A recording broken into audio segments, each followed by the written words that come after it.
தம்பி.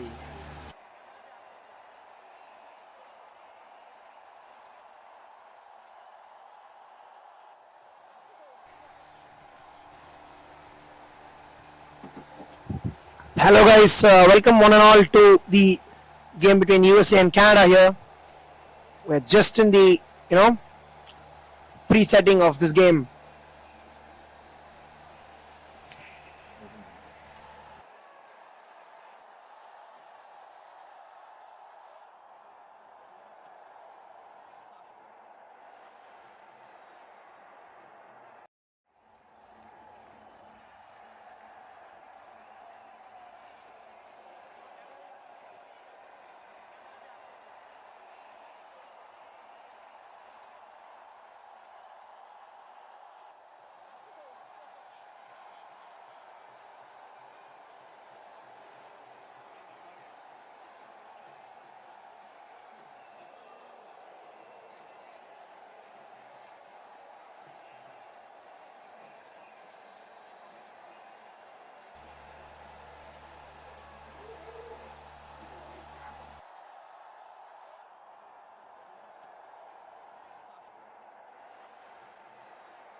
So there's a toss between both these sides for the day, and so the coin toss very important, and that'll decide the proceedings of the game on who will be, performing what on the basis of the result of the toss.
So starts off with a single here. First up is Edervira, who's started really well. So Gavin is the new batter. I mean the batter at the other end. So both these openers pretty important as far as Canada are concerned. Have to stay along, and very importantly, important fact of the matter is that on this particular wicket, we witnessed a lot of high-scoring games, and very important that you get somewhere. I mean, always have that 270, 280 in mind, and definitely such a very good batting wicket. And every moment we see this wicket in every single game. That's the left arm to start with a wide there. Dashrath. Pretty important, for the initial bowlers from the USA point of view to ensure that they get that initial wicket, because pretty important that, because if they let the openers go for a longer time, it might because on this wicket, if you can settle down, always go big. That's another single, adding to the total of the Canadian side. So very important that to ensure. I mean, both these batters must stay on for a while, because for the simple reason that because if you can settle on this wicket, it can pay you a lot of dividends. So that's the most important thing, and I mean, settle in. That's pretty important. Be very honest and precise. So the left arm coming in. That's a huge shout there. A leg before wicket, but the appeal indeed denied by the umpire in this case. So we are in the first power play. That's between 1 to 15 overs. So as we can see the replay there.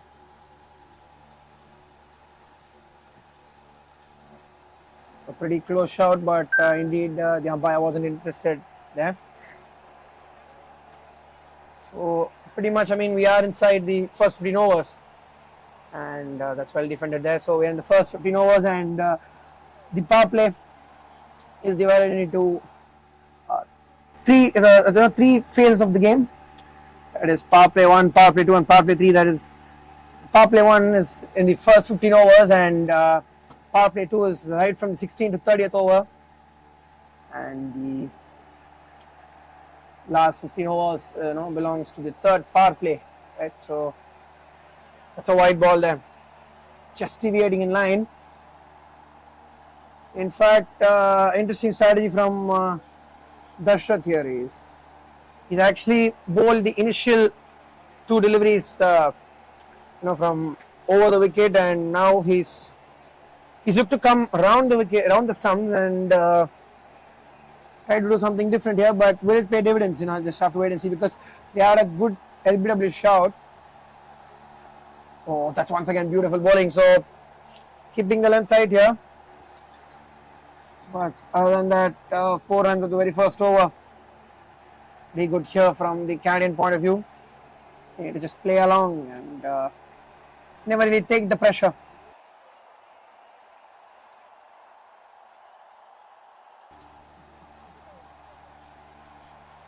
So as far as the first power play is concerned, as we are speaking, 3 fielders are all out in the 30th circle. The final ball of the first over. That's pretty well driven. That's the end of the first over. 4 for no loss, Canada.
So a good start of the second over, just 1 run coming on the first 2 balls.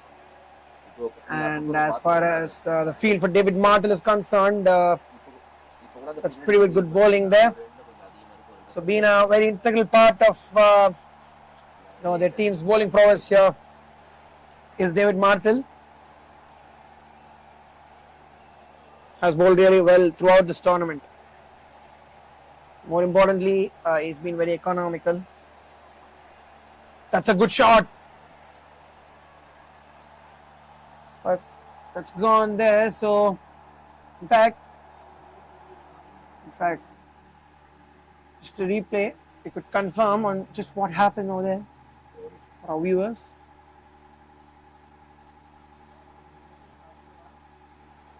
Field there for run out, but indeed not given. So, no harm there for Canada. But indeed, up to this point, this over turning out to be a very, very good one. Of the first 4 deliveries, just 1 run coming. Once again, excellent bowling this. So have to maintain the pressure from at least one end. More importantly, so you need not concede those boundaries. I mean, as a fielding side, if you can do that, I mean, put the pressure on the batters. That's what would be important. But then Canada at the other end, just play through. Even if you're 40 for no loss, 45-50 for no loss at the end of the 10th over, I think you're going really well. So that's the end of the second over. Canada 5 for no loss.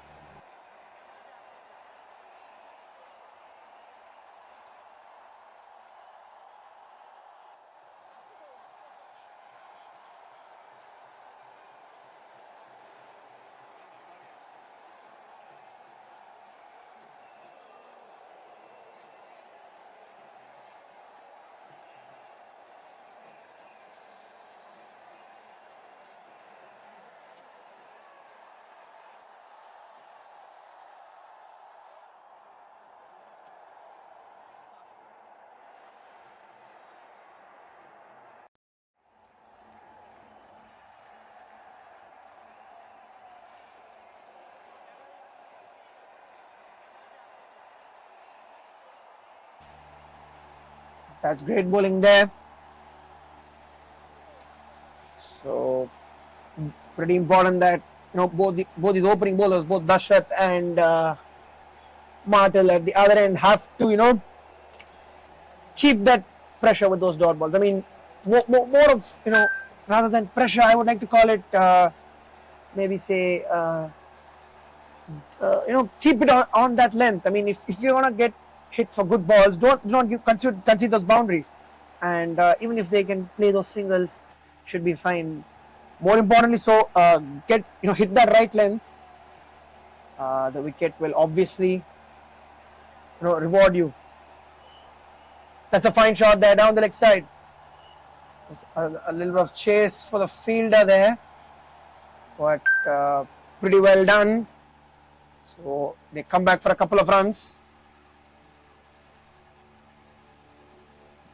So pretty important that to ensure keep it more on the offside. I mean, we've spoken a lot covering at this venue throughout this tournament that you need to keep it on the offside. I mean, not more on the offside. Maybe bowl straighter lengths. Keep it right on the off stump. Keep it on the middle stump, but make sure that your line is perfect. Even if you bowl a good line and the length is slightly shorter or something. Oh, that's a great ball there. It's very good bowling there. Keeping the batsman in doubt. So they call it the corridor of uncertainty. Now you keep bowling there. The batter is always in a confusion whether to leave the ball or play it. So that's very, very important there to keep that length perfect.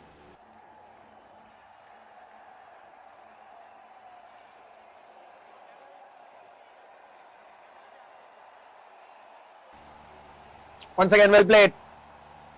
But this time around, that's a dot ball there. So, talking about the field set, pretty much,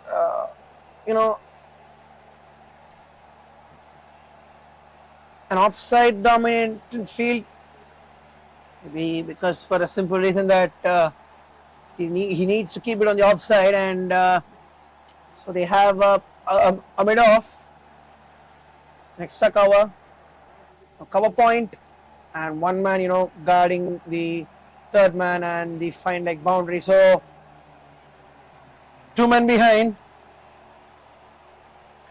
especially for a left armer, against two right-handers. Definitely not easy for the batters because the lens. The angle that we talk about of the ball is actually, makes it pretty difficult for a right-hander at times, and that too, if they can come over the wicket and just bring the ball in, makes a lot of difference for a left-arm seamer. So to bowl the fourth ball here, that's a great shot, beautiful shot there. That's a boundary. So the first boundary here of this game, and going pretty strong and steady Canada here. A slow but a very steady start. End of the third over, 11 for no loss, Canada.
Oh, that's very well played.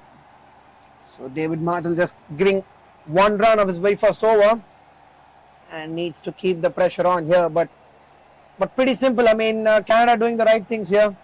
To be very honest, needs to play along for a while. Oh, that's well played. That's pretty well guided. But you go for a quick single there, and they once again go for the overthrows. So they'll get 2 runs there for the overthrow.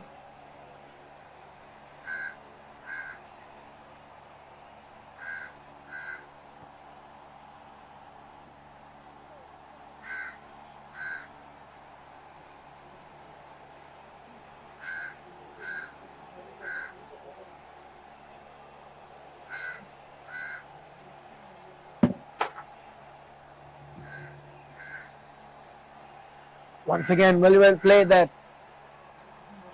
So keeping the ball in line, and more. We've spoken a lot about what Canada must do.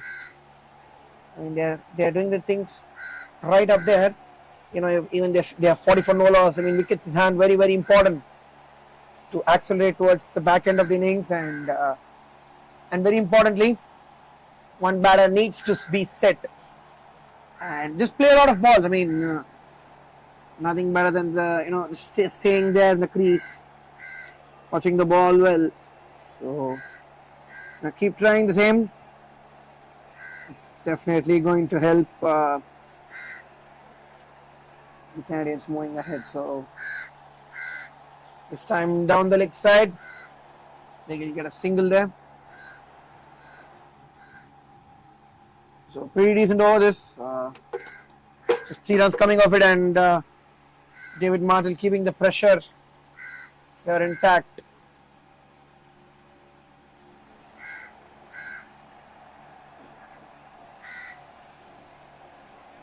In fact, a left-right combination as far as the Canada side is concerned, and they need to keep it. If they can take the partnership long, play it until the 10th or 15th over, it's gonna definitely, once they're set, the runs are going to keep flowing. So uh, that'll definitely help Canada's progress in this game. End of the fourth over, 14 for no loss, Canada.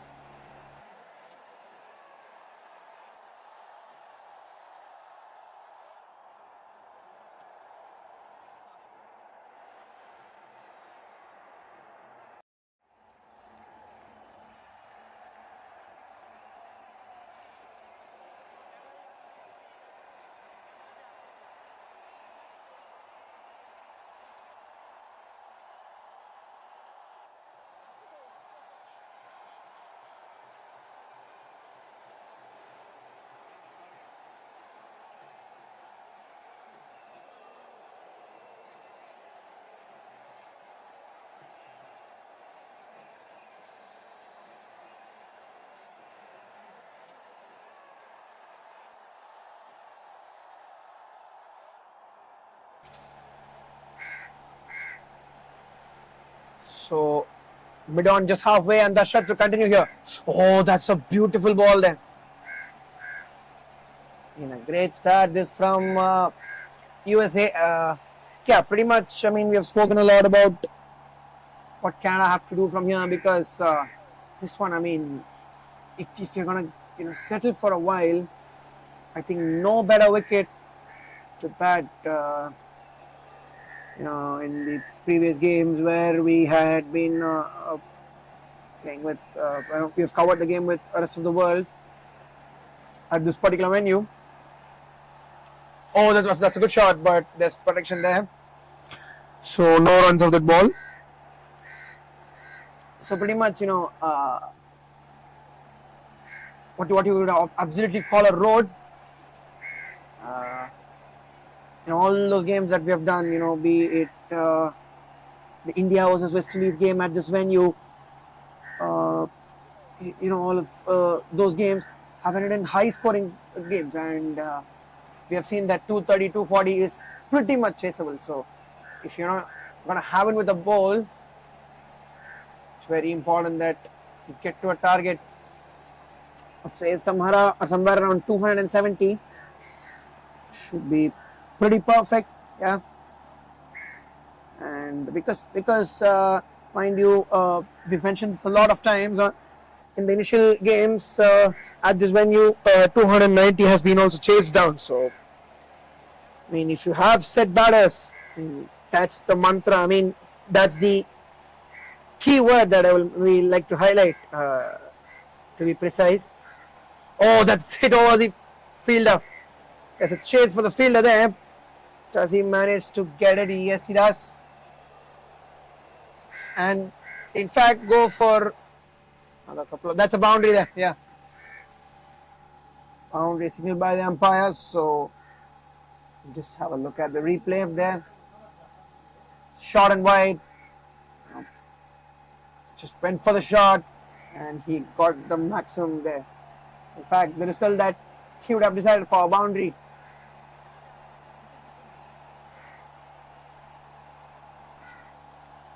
Canada absolutely doing the right thing here. Just get those ones or twos and get that odd boundary, once in 2 overs, or rather two boundaries in 3 overs time, and that will help definitely you to go big and play through. So once again a single this time, down to the man at deep square leg. In fact, there are 2 types of field sets. I mean, as far as the fine leg and the square leg is concerned, sometimes a deep square leg is pushed very fine, and in some occasions the fine leg is kept squarer. That is, a fine leg stands in between the deep square leg and the fine leg position, right? So that's what we mean when we say the fine leg is kept squarer and the deep square leg is kept finer. So there's just a marginal difference, but it definitely makes a huge difference in the point of the game, because the bowlers, when they bowl to their lengths, they keep their fields pretty perfect, and if they can bowl to their field, that's nothing better than that, both for their side and their cause. Right, so change in the field here. There's a deep point, long off, and there are the men, outside the 30-yard circle. Once again, well played. That's the, in fact, beaten in the end. Yeah. So end of the 5th over, 19-4, no loss, Canada.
So David Martel to continue. Come on for his 3rd over here. That's very well played. They'll get a quick single. So the short 3rd man. And more importantly, so the call over there was given by the non-striker. And non-strikers, because it's in their vision, right? When the ball goes behind the wicket, naturally the side of the ball is actually with the non-striker. So more importantly, in that case, it's his call, and on this occasion, it was Gun Budo's call. In fact, it was Garvin who called it perfect, and actually they could easily, go for that single.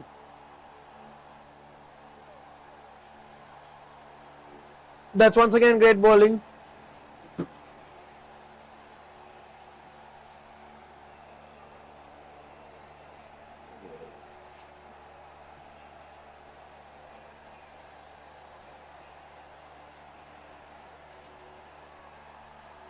Oh, that's very well played. Drifting down the pads, and that's a chase for the fielder. See, in fact, the keeper on that occasion comes up and stops the ball. Always wicket keepers, very, very agile on the field. They are the ones who the wicket keepers are known as always, the captains for their teams. I mean, the the second captain, or how you want to put it, because yes, normally we've seen a lot of wicket captains in world cricket just being very good with captaincy, right? Why is that so?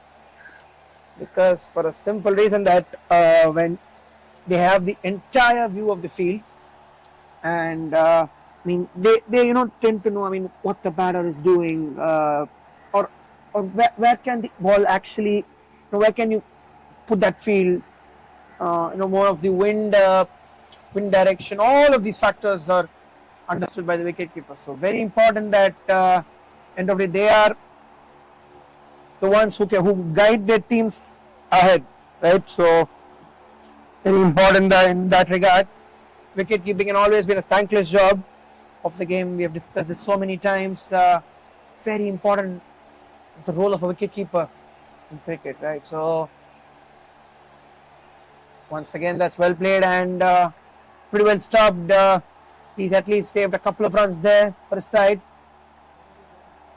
So USA not giving those loose deliveries at the moment. Canada, need not take that pressure, because more important in this wicket is not the run rate, the number of wickets you have, because the number of set batters you have at the crease. So that makes a massive difference, and both of these batters facing a lot of balls. Very, very important for Canada. Once again, looks to go for the single, and on the misfield they get that in the end. So that's the end of the 6th over. Canada are 23 for no loss.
So good start this from Dashrath.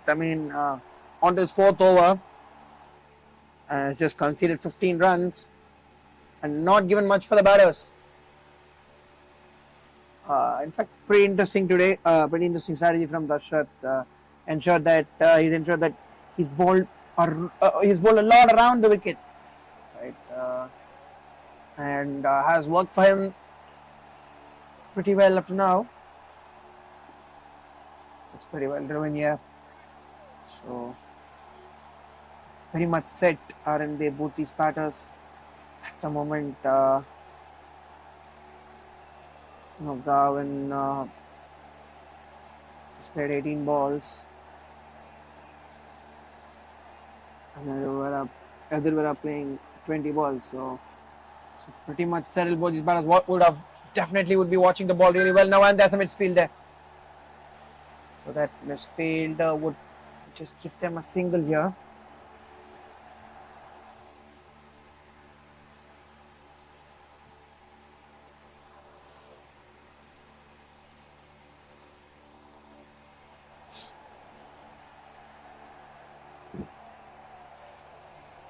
So just 1 run coming on the first 3 balls.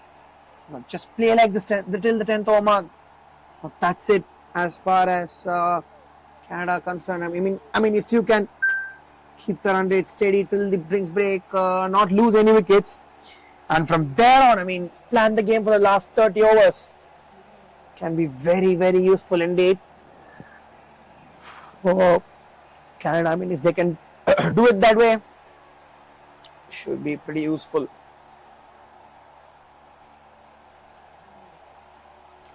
So just 1 run coming with the first 3 balls. Been a great over for USA and Dashrath up to now.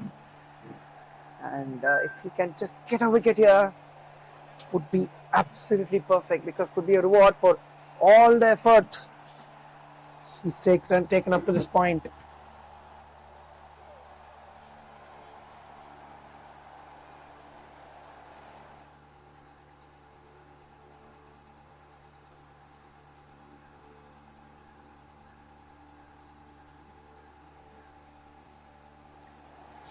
So final two deliveries coming up of this over.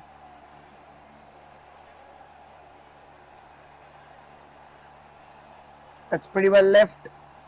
And I mean, even in the 7th over, the ball, not, I wouldn't call it movement of the surface, but the surface definitely helping the ball to keep that seam perfect. So that's an advantage. That's the advantage of dipping ball. Pretty good movement. So yeah, very well defended there. So just one run coming off it. Very good over from the USA point of view. Canada at the end of 7 overs are 24 for no loss.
That's pretty well played. That's a chase there for the three fielder, but then eventually the ball gets to the boundary. So a much needed boundary here for Canada after a few dot balls. I mean, haven't really got a boundary in the past 2 overs. A welcome boundary here for Canada. And get that out boundary. I mean, if you can do that and just I mean, we've spoken a lot about this time and time again. On this wicket, if you have a set batter, I mean, that's the best thing you can have as a side, because this is a beautiful wicket to bat on, and the ball actually comes onto the bat really well. Honestly speaking, the ball, once the shine is gone, can be the batter's game completely. So very, very important to understand that aspect as far as Canada are concerned, and pretty much, I mean, looks like they don't have any kind of pressure, and they definitely would have in mind that their approach has been very good. That's a fine shot, cut really well. So that's a boundary there. A very rare shot delivery that from David Martel. Been absolutely beautiful with his lens today. Just a rare shot delivery, and Garvin on this occasion was up to the task and put it away to the boundary. So 2 boundaries coming over, and Canada would definitely be very happy. I mean, just one big over, and the run rate, I mean, just pushes itself. So that's pretty important from the Canadian perspective.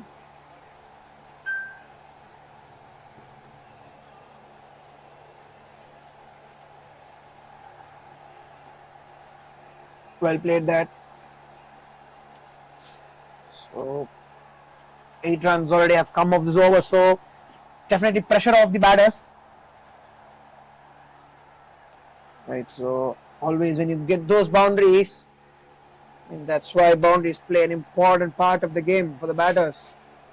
I mean, both you could say in the T20 format or the Test format or even the one-day format. So boundaries always play a crucial part that just release the pressure of the batters from the batters, and they don't have any difficulty. I mean, oh, this just went aerial for a second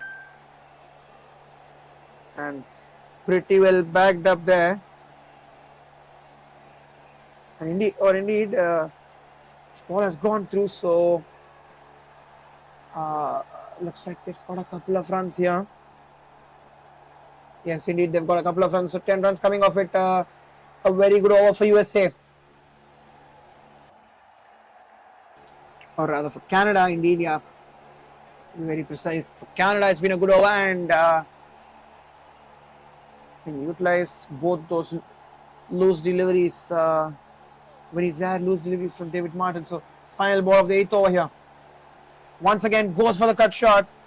As he managed to play it in the gap. No, indeed, it's gone straight to the fielder. So they'll just get a single there. That's the end of the 8th over. Canada are 35 for no loss.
So pretty well driven to start the first ball of the 9th over here, and very much. I mean, what I feel is that the USA need to get that wicket as soon as they can, because if both these batters, I mean, play till the 15th over, yeah, 60 for no loss, or even 65, 70 for no loss, because once you set, you've played a few deliveries, and Garvin at the other end has managed to get a boundary or two, and I mean, it's just starting to get among the runs. So if that kind of a batter can stay through and play along, it can be danger signs for USA. So pretty important that they stay in the crease.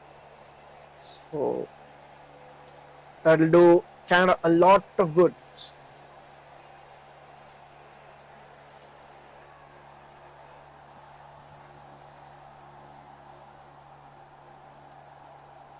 So Dashath is back onto his 5th over here. So there's been no bowling change from both these bowlers, controlling pretty well. Yes, they've been definitely unlucky not to get a wicket, but otherwise have been very good with their lengths. Once again, a very, very good ball there. Gets the batter beaten on the front foot.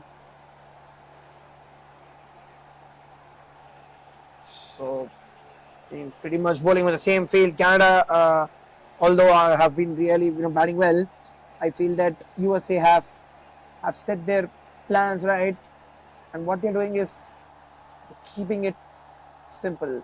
So keeping it simple is very, very important. If you keep things simple, it's gonna work for you in consistency. So whatever you're doing right at the moment, keep it as consistent as you can. I mean, I personally feel that's what cricket is all about. Do things that are working for you, right? And ensure that whatever you do,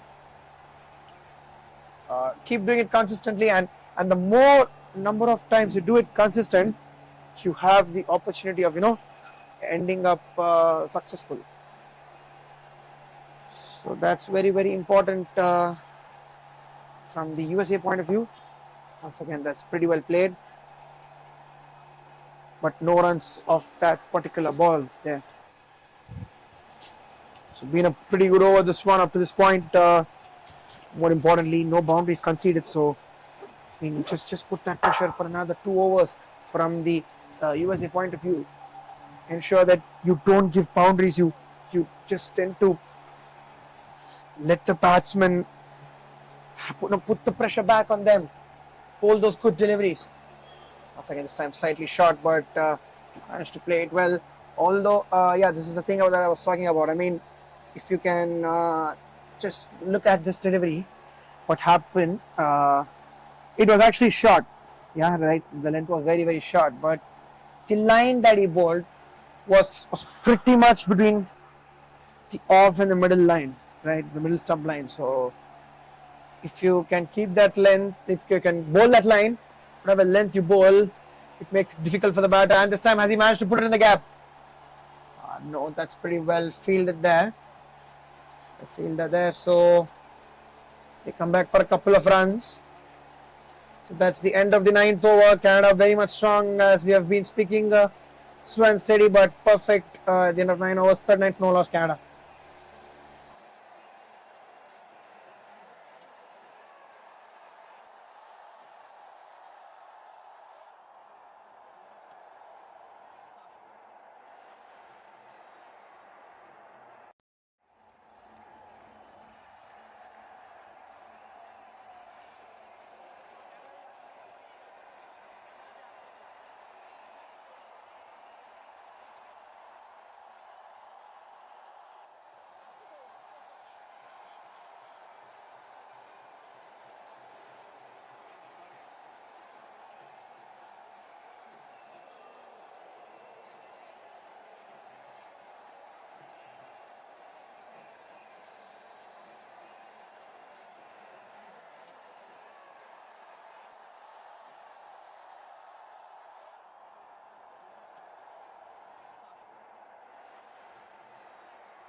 So bowling change here.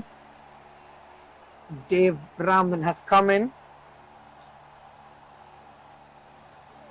to bowl the 10th over here, and at the 10th over, I personally, I feel that if they don't lose any wickets of the over end of the first 10 overs, Canada dressing room would be the happier dressing room, to be very honest, because of them not losing a wicket.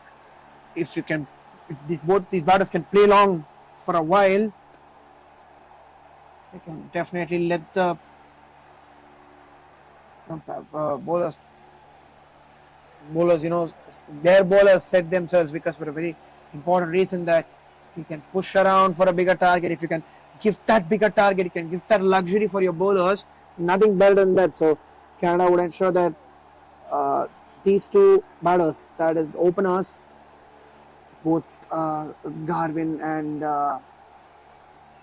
Adaway at the other end, so they need to ensure that both these batters play long and not lose wickets, more importantly, because say you are even 2 down at the end of 30 overs, right, and have a pretty good score, say somewhere around the 160 mark. Yes, for instance, let's say 160 for 2 at the end of 30 overs. From there on, 15 overs with 8 wickets in hand, I think a lot of freedom for those shots for the batters to come, the big hitters to come, the middle order to come, and I mean all of them have a good luxury to go for their shots. So that's very important for the top three batters to ensure that they play around the 35 overs. That's pretty well guided there. They might come back for a second. That is beautiful running there. Oh, direct hit! Direct hit there, but no signal for the appeal there. In fact, a very good pickup and throw there from the fielder. End of the 10th over mark, 42 for no loss, Canada, and very, very strong indeed. So they are approaching it in the way that they need to. 10 overs, 42 for no loss. I think definitely Canada would be very, very happy, and they need to take it along from here. Pretty important that.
It's a great shot there,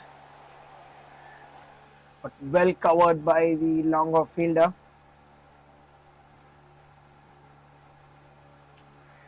In fact, of the previous delivery, there was very good running between wickets by the non-striker. Running between wickets very, very important. Yes, we talk about those boundaries. We talk about those, huge, massive sixes hit. But how important, and especially in such a scenario, it's very, very important. And I'll tell you why. Because for the simple fact that there's a left-hand right-hand combination that's been batting. Right, when the left-hand right-hand combination is batting here, what tends to happen is when they rotate the strike, the obviously there's a change of strike, right? And or rather, when there's a single play, to be even more simpler, to make things even simpler, when there's a single down the ground and there's a change in the strike, immediately you bowl to a left-hander. That's very good bowling there, Breeden there. And say when there's a change of strike and there's a left-hander who's been batting up to this point, and the bowler has set his length perfectly for a left-hander, and the moment there is a change of strike, once again he has to within a few seconds time, he needs to come and bowl that next ball, make the length adjustment for a right-hander. So it becomes pretty difficult when you can have a left-hand right-hand combination at the center, right? Even in international cricket, that's a very, very highly spoken point. End of the 11th over, Canada are 44 for no loss.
So quick single there to start the proceedings for the 12th over there.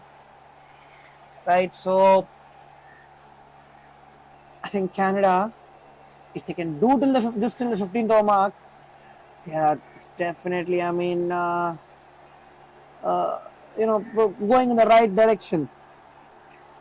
And 60 for no loss, maybe at the end of the 15th over mark. I think things should be really very good.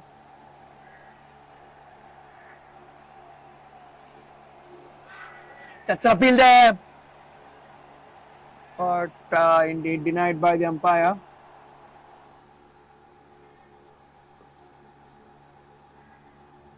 Portuguese Paras been very, very good at the moment. I mean, they're watching the ball really well. I mean, that's what is the importance of staying at the wicket. That's once again hit well. Just gone for a single. Because time at the wicket, we have actually heard a lot of experts say that yes, you can spend a lot of time in the nets, knocking the balls, practicing your shots, just doing those drills, absolutely fine. But the time at the wicket, I mean, the match scenario, right? Even if you face, say, 10 to 15 balls, 20 balls, you just stay there. That confidence is pretty much high. That's something that in the feel of the ball, the way you middle it, or even actually many times leaving the ball is seen as is a very very underrated skill in cricket, in my opinion, because not many times you speak about it, right? For a batsman, if you're gonna leave that ball, say outside off stump, or very very nagging length, uh, it gives him or her so much confidence, right? So as far as the batter is concerned, even leaving a ball is very giving him a lot of confidence. So that's for it. And up to this point, Canada have consolidated and done really well at the end of the 12th over, 46 for no loss, Canada.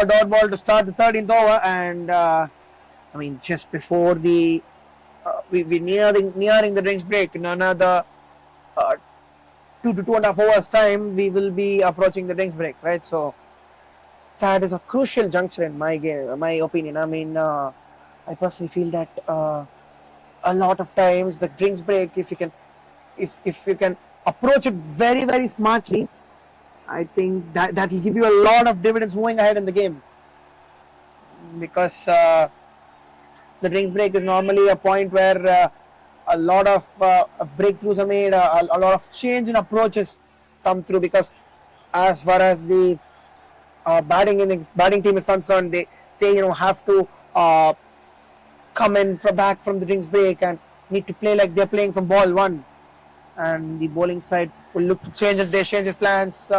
Once again, this time goes aerial, but pretty safe there. Just goes above the field out, so just a single.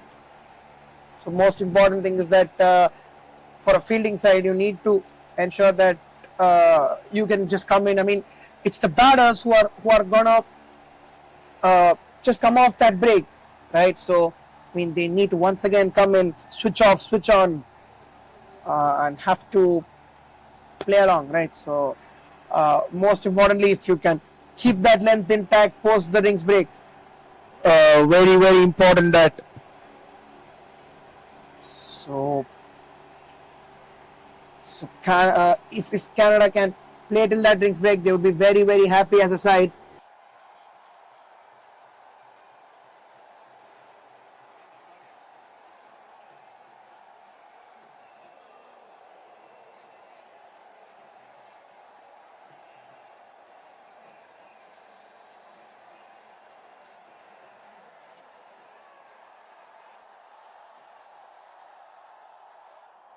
So there's the breakthrough that we were talking about.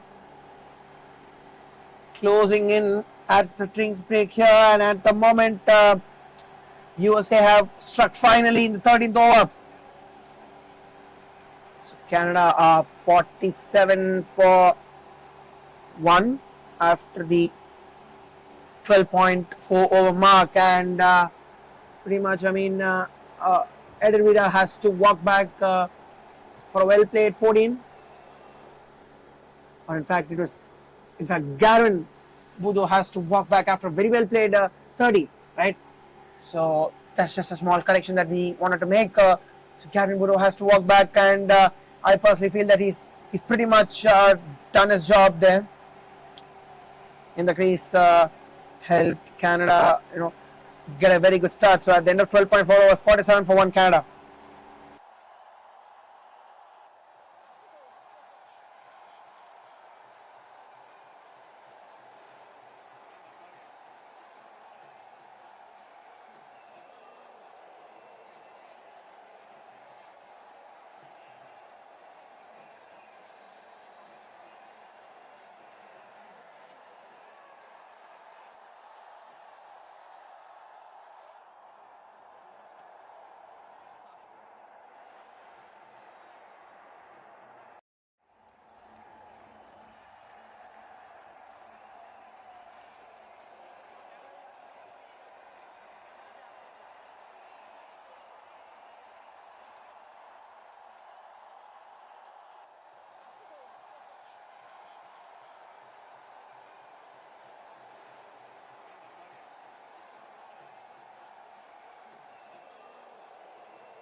So that being a very interesting over there, just 2 runs on a wicket, and more importantly, uh, Canada have lost their first wicket, and USA have struck. More importantly, that's very important and very well played. That's beautifully played onto the offside. So just a single on that occasion. It's starting well, the 14th over, and pretty much nothing to panic even at this situation, in my opinion, as far as Canada are concerned. Yes, they have set the lots to set batter, at the other end who was batting at a very, very good strike rate and in fact was getting those boundaries. But pretty much, I mean, even at this point, I think that going pretty well, aren't they? Uh, Somewhere around 3.7 and over, yes, but play. I mean, do this till the 20th over, 25th over mark. I mean, uh, always, as I say, I've been talking throughout this tournament. Oh, that's going behind the wicket there. That might reach the boundary. No, very well done. The ball stopped by the fielder. So getting a couple of runs.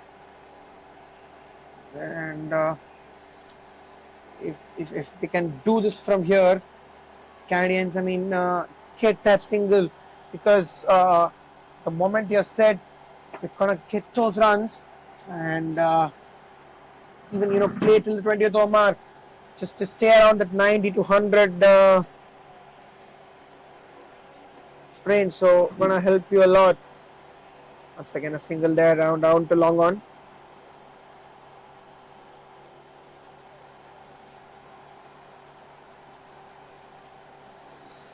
So this over on 4 runs coming in and more importantly, so Canada need to do this and Raj Shankar, the new batter in, needs to just stay along for a while because play the next say 1.5 overs because there is the drinks break that is coming. Just get yourself in, just re-strategize because very important that and I mean, start watching the ball well because if you can stay in the crease and the more you start watching the ball well, the shots come on by itself. I mean,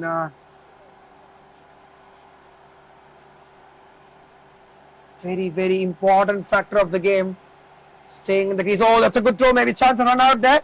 The appeal there, but the umpire denies the appeal, so which means that the batsman has indeed reached his ground there. But USA at the other end would be kind of happy because yes, they know that. I mean, one batter set at one end might cost them a little bit of a danger towards the back end, but pretty much having the run rate close to 4 runs and over at this point.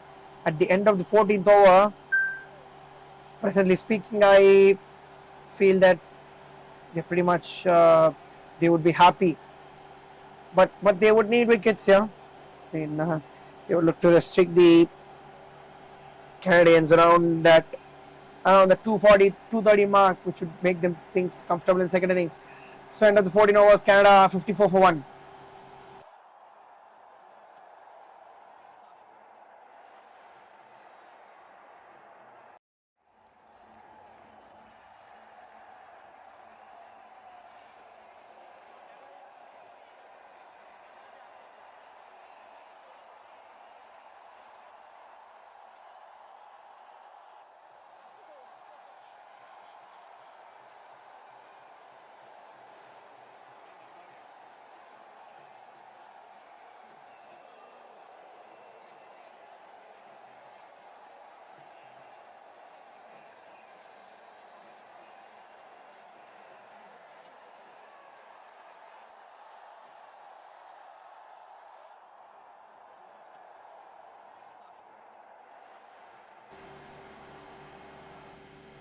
That's very well defended. So Dashrath is back onto his 8th over here.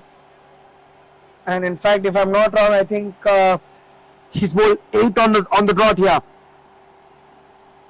And bowled, in fact, really well. Now his economy just around the 3.5 mark.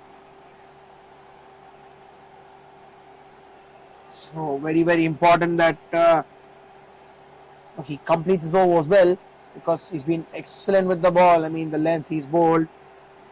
And more importantly, got the breakthrough there for the USA at the right time because that partnership, blooming, looked very, very dangerous. So got the wicket at the right time there. Did Dashrath onto his 8th over in this hot and humid conditions. To bowl 8 overs, definitely not an easy task, and to deliver for your side when they need it the most. even better. So once again beaten there. So no runs coming out the first 3 balls of this over.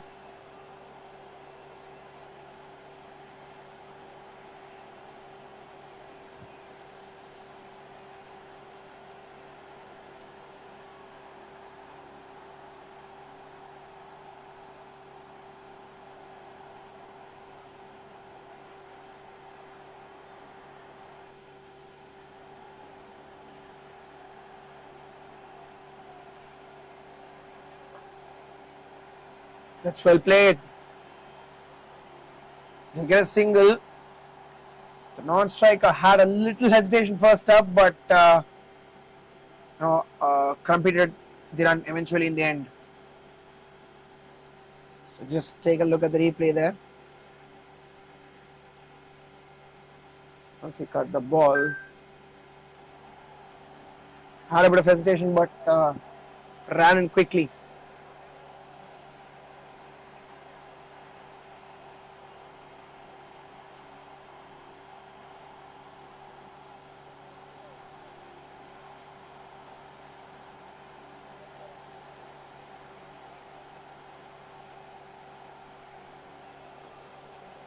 That's very well played. Back to the bowler. So this wicket always has been very good, but as far as the bowlers are concerned, the bowlers who have kept straighter lengths and I mean not the length, rather the line, I would say straighter lines, off stump lines, have actually been pretty much economical and have also eventually got the wickets. That's a huge away for caught behind given. That's an excellent take by the wicketkeeper there. So 2 quick wickets for USA, and they have definitely managed to make a comeback in the game. That's pretty good wicket keeping there. So at the time of the drinks break, it's USA who would actually, go with the momentum because they've got their 2 quick wickets. One brings 2, as they say in cricket, and this particular ground always has that, tendency to just bring that 2 wickets in quick succession. And once again, that's happened on this occasion. So Darshad getting his 2nd wicket and getting the reward for all his efforts, and an excellent catch there from the wicketkeeper. Very, very good reflexes there, standing up to the stumps and taking the catch. So end of the first 15 overs, 55 for 2 Canada, and it's time for drinks, guys. We'll resume after drinks.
So at the verge of the drinks break, in fact, post the drinks break, I really feel that USA would be the more happiest side for the sheer reason that they have got a couple of wickets, couple of quick wickets, and that has put them at the top at the moment, in my opinion, because more importantly, so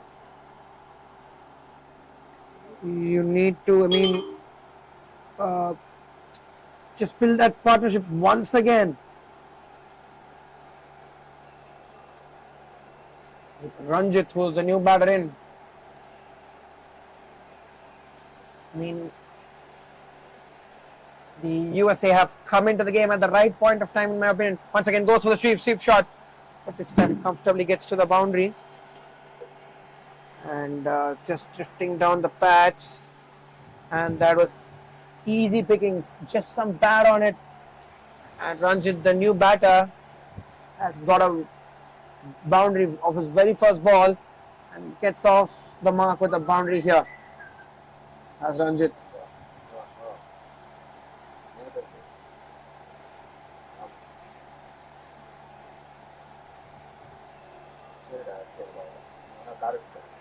So most important thing here is that, as you have spoken, you need to stay long, because play long or play a long way. Play till the 25th over mark. I mean, you don't have the pressure in yourself as a batter. Just keep playing those singles and keep nudging the ball here and there. Get that occasional boundary, and that'll just sum up things. That'll just sum up, or rather equate things. So most important thing that, from the point of view of both these Canadian batters.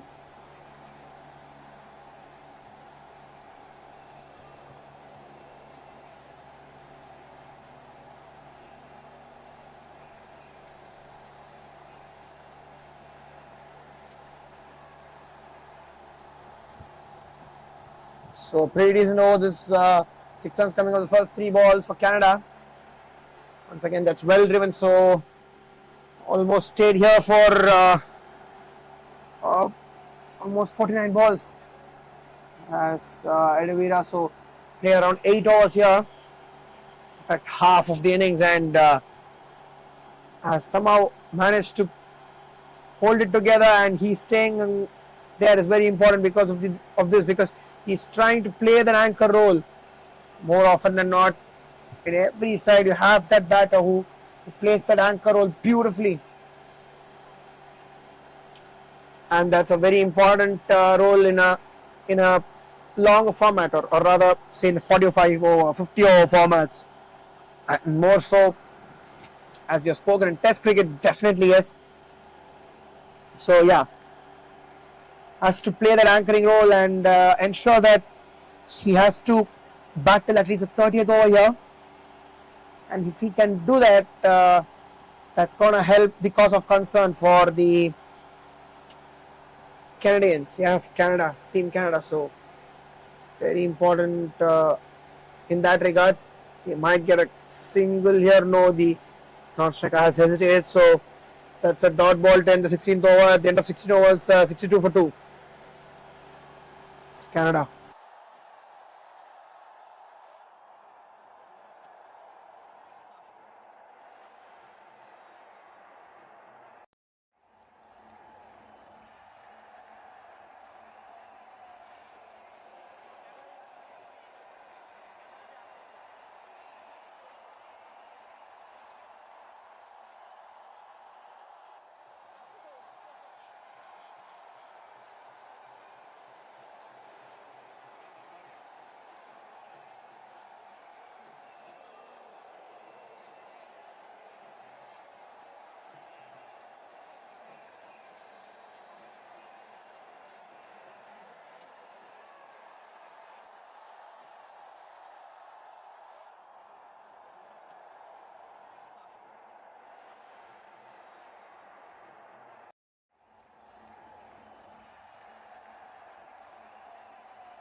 So a dot ball to start the 17th over, and more so we are on to the second power play here, and the fielding side can have up to 4 fielders outside the 30th circle, and Yose and Dashrath have decided onto his 9th over here, as does have the long off fielder, one man there at third man on the boundary. That's hit very firm. A pretty good stop there at long off. In my opinion, Edwida here is very, very important from the point of view of the Canadian side, because not only because for the reason that we have spoken, that he's played a lot of balls. That could not be the only reason, right? So more importantly, he's a left-hander. So if he can play well, and play long, I mean, need not do nothing big. I mean, you can absolutely just stay there, stay through, because more so you're a left-hander, and make sure that more of right-handers who come in, you can keep having that left-hand right-hand combination throughout the game.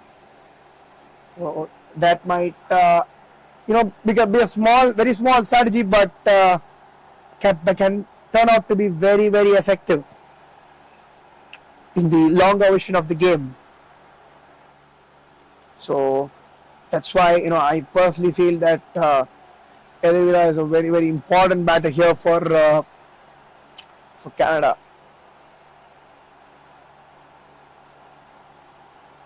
Oh, that's a huge shot. Appeal there for a third wicket, but indeed denied by the umpire today. Tashat has been excellent today with the ball. So on to the end of a spell here, almost on to the end of a spell, on to his 9th over. Just 2 more balls to go in his spell, and been absolutely perfect. I mean, has picked up both the wickets, both the Canada wickets that were to fall today, close to an economy rate of 3 runs per over. That's well played. Just a single there. In fact, a boundary there.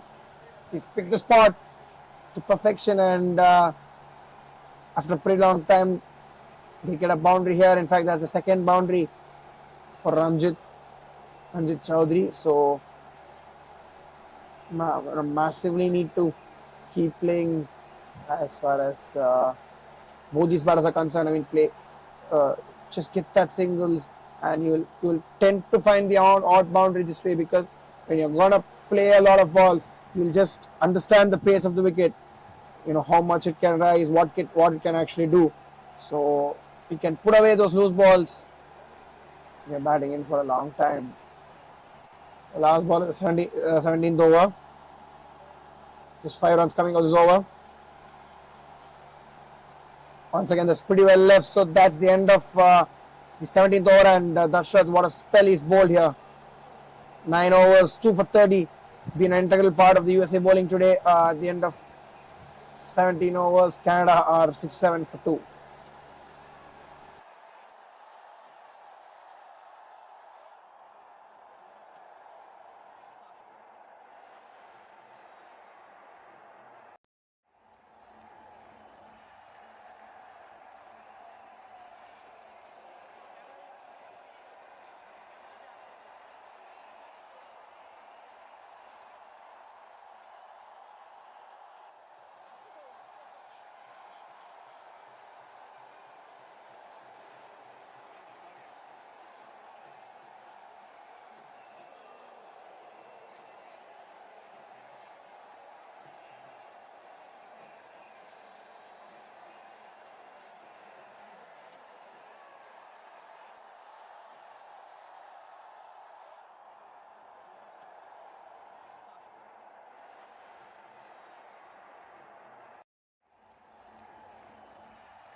So Dave Ramnan to continue. A dot ball to start the 18th over here. And he's on to his fifth over here, and he's also had a pretty good day with the ball up to now. Just conceded 18 runs on the fifth over, and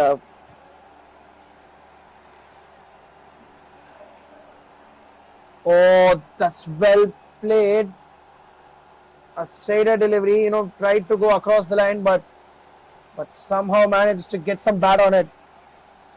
Maybe if the batter would have missed the ball,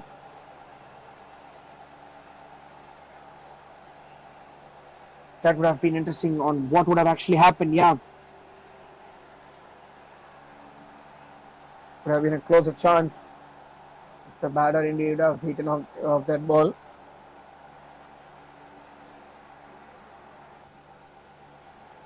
So now has deep fine leg here, Ramna on the onside,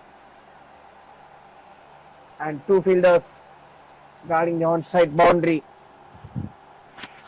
One deep mid wicket and another square leg kind of a fielder. So once again,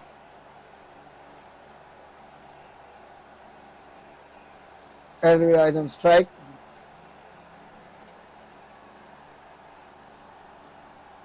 It's a full toss ball. Hit really well for a single. In fact, a boundary there once again. Indeed, managing to pick the gap on the onside, and that's very well hit.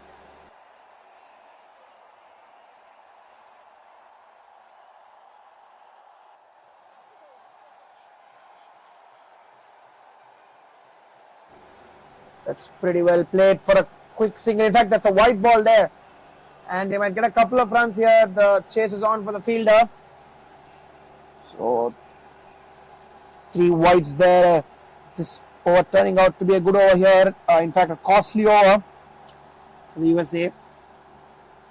Now 9 runs coming of the first 4 balls, and with just two more balls to go. Very important for Canada, to just cross this phase. They're doing the right thing. Post the fall of 2 quick wickets, they're ensuring that they're not panicking. They're not going for the shots, for rash shots out of pressure. They ensure that they're playing it long. Very important. Final 2 balls of the 18th over, and this can definitely turn out to be a very costly over. That's cut well once again, but they'll just get a single there. So 10 runs coming off this over already. For a ball to go, and just building a slow and steady partnership here. 22 runs from the point where they lost their wicket, and 22 runs have got 2-3 boundaries. So looks like that's coming a quick bit of time. Yeah. So that's a dot ball there to end the 18th over. 77 for 2 at the end of 18 overs. Canada.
That's it pretty well on the offside for a single. There's protection there in the sweeper cover. So uh, going steady here as far as Canada are concerned.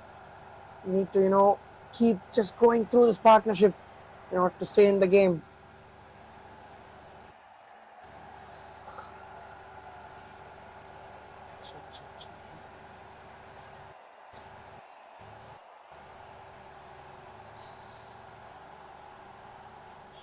So slightly being pushed, long off fielder. In fact, got a great 100. The long off fielder Ajit, who's placed at long off, had a very good 100 in the initial stage of this tournament. Just gets a single there again, once again. Got a brilliant 100 against South Africa. So he would be an integral part, Ajit, when the USA come out to bat. And the bowlers have to ensure that they don't put their batters under pressure of bowling good balls. I mean, restricting the Canadian batters or the Canada side to a very, very decent total or a very chaseable total as far as USA are concerned. But I personally feel that this particular phase, right, from 15 to 20 overs, has been pretty well handled by Canada because they need to do that. And now definitely the set by Vida is playing at a decent strike rate of 50 strike rate. Yes, and 60 balls, 30 runs. So if he's set, that's going to be important. So once again, a single to offside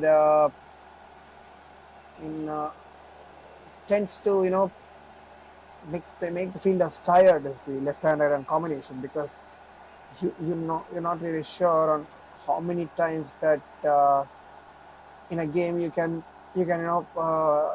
get that combination, right? So many of the times a few teams like New Zealand, South Africa in the international arena have that as a strategy. I mean, have that left-hander and combination in your top five, at least two of them. That's two. No, down the leg side, easy pickings. There's no stopping that ball. That's a boundary there. So Ranjit Chowdhury, is dealing in boundaries at the moment. Has got 15 runs to his name, but three boundaries in that 15. So end of the 19th over, 84 for 2, Canada.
That's a quick single there. Very, very good running between the wickets. They need to stay. They need to stay there. And they're doing the right thing here. Has got 30 runs. Here is Edir Vida. In fact, I've got 32 and it's been a very quick partnership, this one. 31 runs in quick time, just 25 balls. Pretty solid, this pair.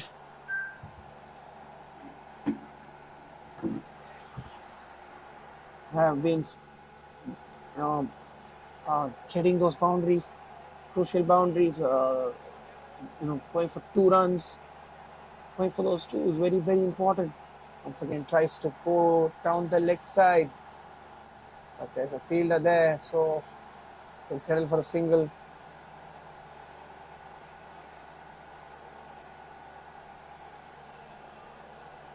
Three runs coming on the first two balls. A lot of times you know, we know that you know if you can stay there is very important, as you've spoken. But what is more important is that uh, how do you approach the game? Because many times you can win or lose a cricket match, but your approach might determine on how you have fought, how sensible you have played your cricket. Right. So, what is an approach? If you would ask me in my words, I would like to maybe say that approach is something where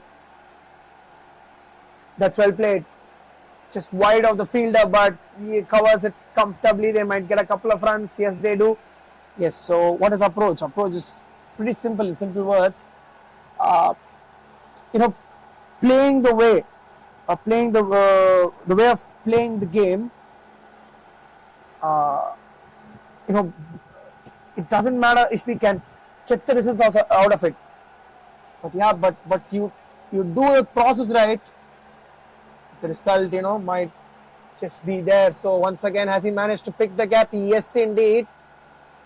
So Ranjit putting together a few boundaries here, instantly taking the pressure of both the batters, and this one can actually turn out to be a crucial juncture in the game, because more often than not, in these overs, and if you concede those boundaries, if you can give two, couple of runs, if you keep conceding that, there's not going to be any kind of pressure for the batters,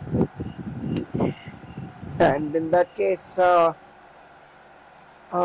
they can march towards that target. I mean, just two or three big overs, the pressure is directly back on the bowling side, and more often than not, that boundaries would settle the new batsman, or rather both the batters sometimes playing at the crease, and in this particular instance, Ranjit Chaudhary, a new batter, has managed to settle himself. He's batting at a very good strike rate of 150, got 21 runs of 14 balls, has managed to find that odd boundary whenever he's required. Right. So the final ball of the 20th over, that's cut beautifully well. Oh, that's very, very good running by the non-striker. So that's the end of the 20th over. Canada are 94 for 2 and would be pretty much happy as it stands. So end of the 20th over, 94 for 2 Canada.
That's pretty well played. Too long off. So Ahmed Merchant on to a second over. And more importantly, so they need to get that wicket as quick as possible because they cannot let this partnership go big. This tournament has been an excellent one. Throughout the tournament, the over 60s Cricket World Cup, because this showing, this tournament, what it has taught all of us is age is just a number. It cannot be a barrier to do anything in life.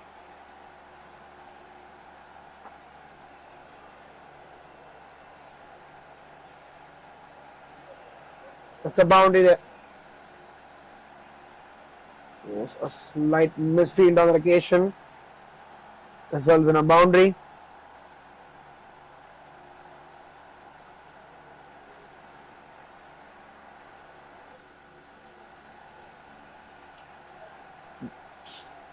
So you can just see both the batters have settled at the moment. How can we actually say that? They're trying to find that boundary every over. They're managing to find that boundary every over. Things are just going the side of Canada. Yes, not entirely. So yes, they're just 99 for 2 at with the 21st over in progress, right? But then what I personally feel is you can actually let them play through and to get that on boundary. We see in this particular over, if you can see, 5 runs have come of the first 4 balls and just 2 more balls to go is over. And this can also pretty much turn to be a very comfortable over if they can get 6 runs and over from here. Be very comfortable to get around the 240 mark, but that's definitely a par score on this wicket, if you ask me, because a lot of times the game's 230, 240. I've managed to go slightly closer, but always the changing side has the favor. If you talk about 230, 240, it's such a belter of a wicket. Ball comes beautifully onto the bat, so pretty important for the USA bowlers to strike early. That's a single there. So end of the 21st over. Canada are 101 for 2.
So Dave Ramden, is here for the 7th over. In fact, might be 7th consecutive over here.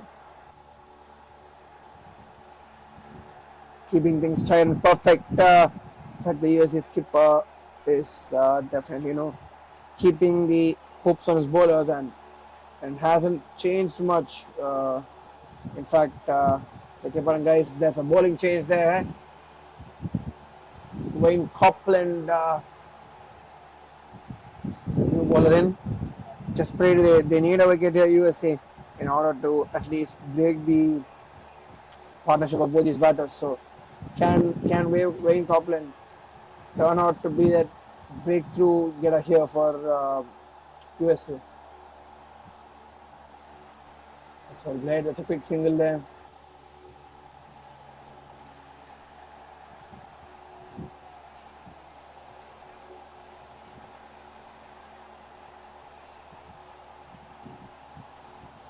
Three runs coming out of the first three balls. In fact, one run coming out of the first three balls.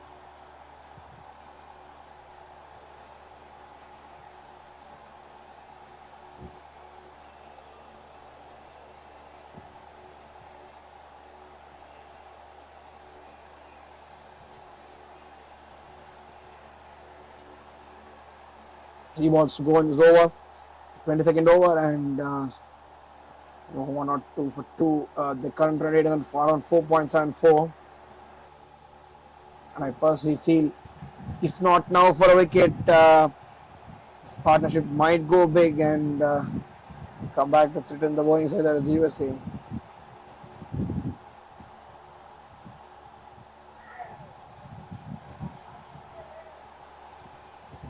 So once again, pretty well bowled that.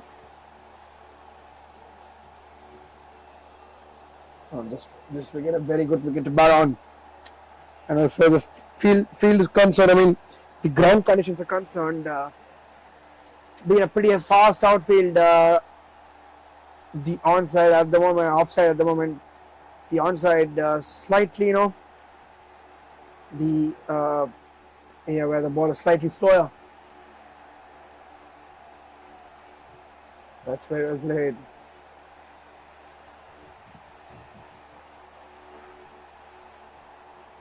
At the end of the 22nd over, Canada 103 for 2.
So this one, I mean, USA have to not concede those boundaries with ease.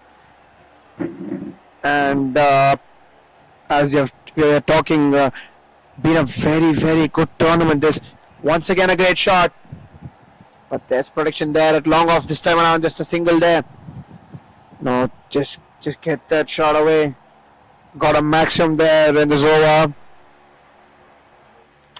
and two two doubles. So I mean that's what happens. These boundaries are always the ones that just shift the momentum, that let the batter settle. That takes the pressure off the batter. In fact, the batters who play long,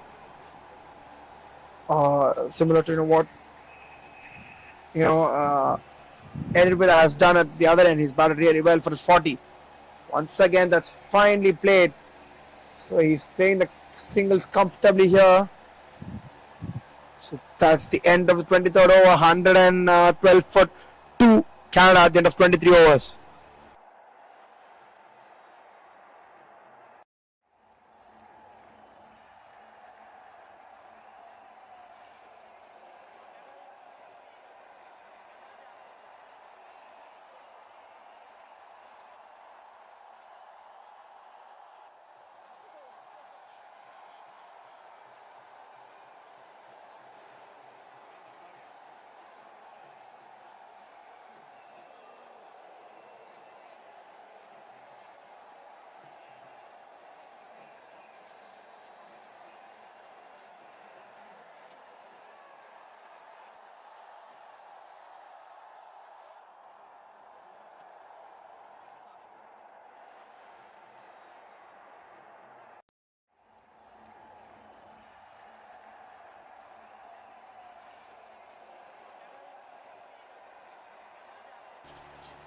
This time looked to go the offside, but Wayne Copeland onto his second over. Had a very good first over. Just considered 2 runs of the first over, and now he's back into the proceedings. So skipper, bringing that change from the other end in his first over in order to just get that wicket, because USA know that this partnership is definitely turning out to be dangerous and need to do something different. That's very well played on the onside, and the fielder manages to get the ball there. Once again, just a single. So both batters pretty well set. Yes, Ranjit Chowdhury has batted with a pretty good strike rate. Managed to find the odd boundary. I mean, what that has done is at the other end helped Yadavira play without any kind of pressure, and that's what one batter can do. A batter who can play a quick cameo can indeed turn the fortunes of the game and just deviate the game in their team's favor. That's the advantage of having a batter like this, and very well played by Ranjit there.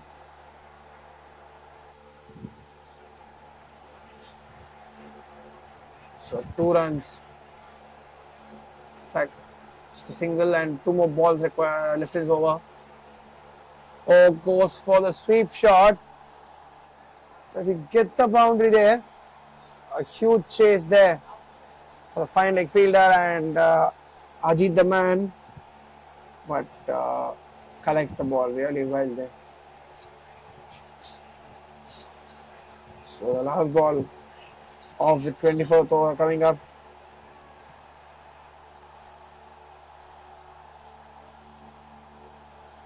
One 5 for 2.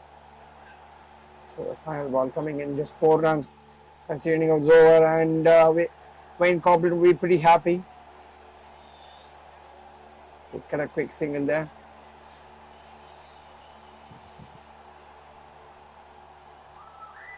End of the 24th over mark. Yes, indeed. So a couple of runs to end the 24th over. Canada are 117 for 2 at the end of 24 overs.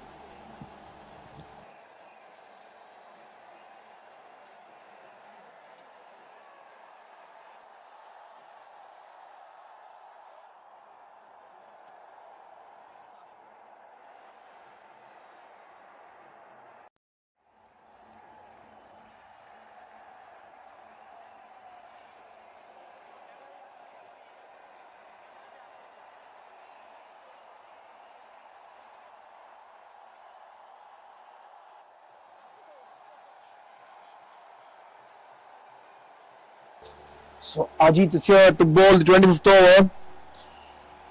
On to bowl his first over. More importantly, a very good all-rounder Ajit for his side. Very useful all-rounder maybe, because with the bat he's been very good. Open the batting there for USA.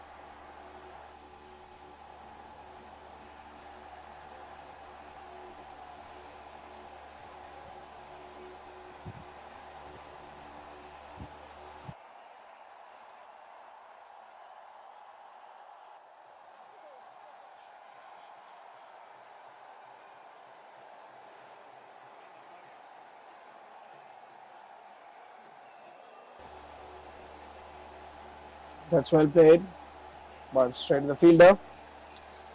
So at the end of the 25th over mark, definitely above the 4-run mark here, Canada, with just 20 overs to go and 8 wickets in hand. I think they can plan their innings, because planning is very important, because once the new batters come in, or even any one of these guys go on to get a very good score.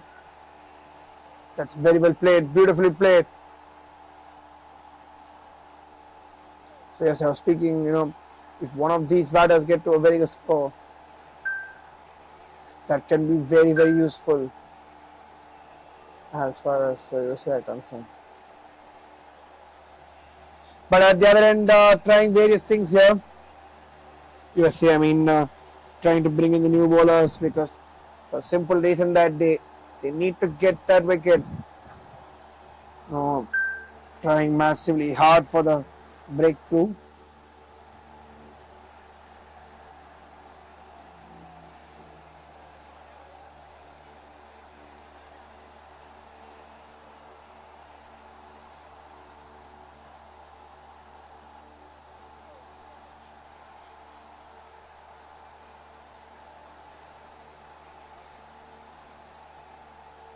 Ajit, has just made a few corrections in the field here.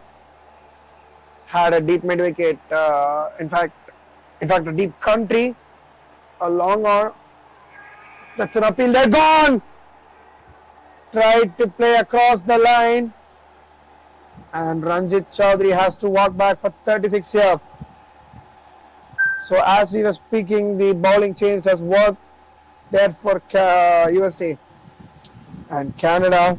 Right at the point in time as we were speaking, a partnership was building up. The batter who had a better strike rate has to walk back. And he tried to play it across the line. If he had tend to play it a little bit straighter, maybe the umpire could have decided otherwise. So that's the end of 24.3 overs, 118 for 3, Canada.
That's very well played. Firmly driven for a single. So putting together a few singles here and there. Canada, but more importantly, so they have the set batter still in. They have, you know, Edward Villa very much in the crease. So pretty much that's not going to affect their cause, because more importantly, so they need to ensure that there needs to be someone who needs to play long, and Ajit has started his second over pretty much well here. 1 for 4, got that all important breakthrough as we were speaking. Oh, just misses the stumps there. That's by signal by the umpire, so that'll go in as extras. So we'll just have a look at the replay.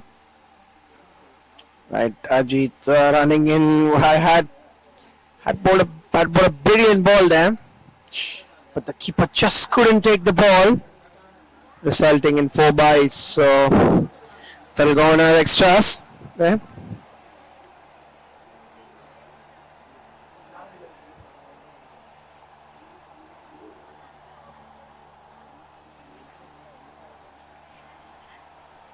In these kind of conditions, I think batter-friendly conditions, bowlers like Ajit, who just mix up their line and length, would be important, because just get that odd slower one to come in, and that can massively help their cause. Right, so going good here. 26.4 overs, 131 for 3.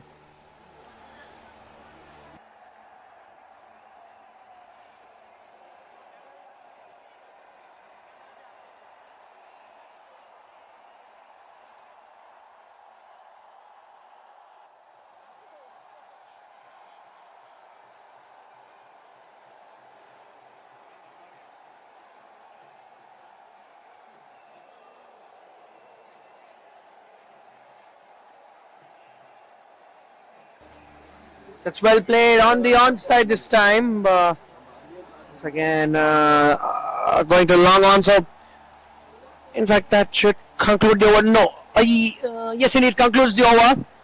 Right, so end of the 27th over, 132 for 3.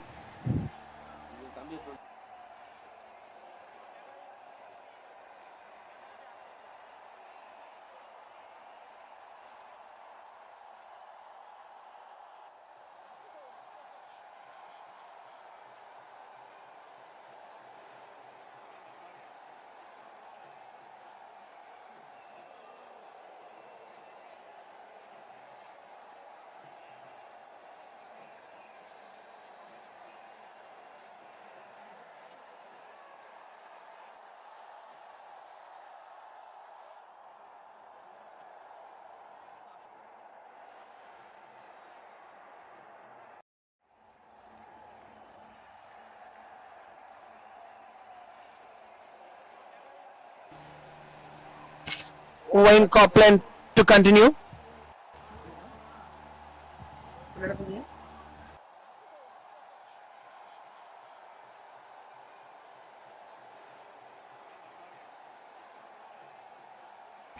Had a pretty good time here on the field here. Wayne Copeland on to his third over and just conceded 12 runs and keeps the game in control. I mean, throughout this tournament has been very, very economical, Wayne Copeland, and eventually has ensured that has got those wickets. Had a brilliant game against South Africa. Just was keeping the line tight, and that just ended up paying dividends. And that's well driven for a single there.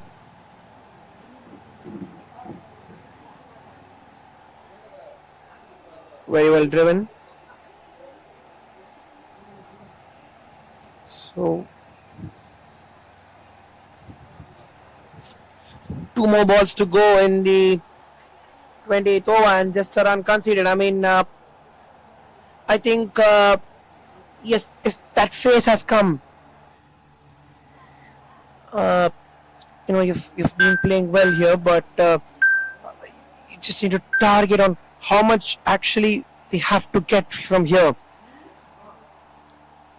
As we have spoken for a pretty long time now.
End of the 29th over, 142 for 3 here, Canada.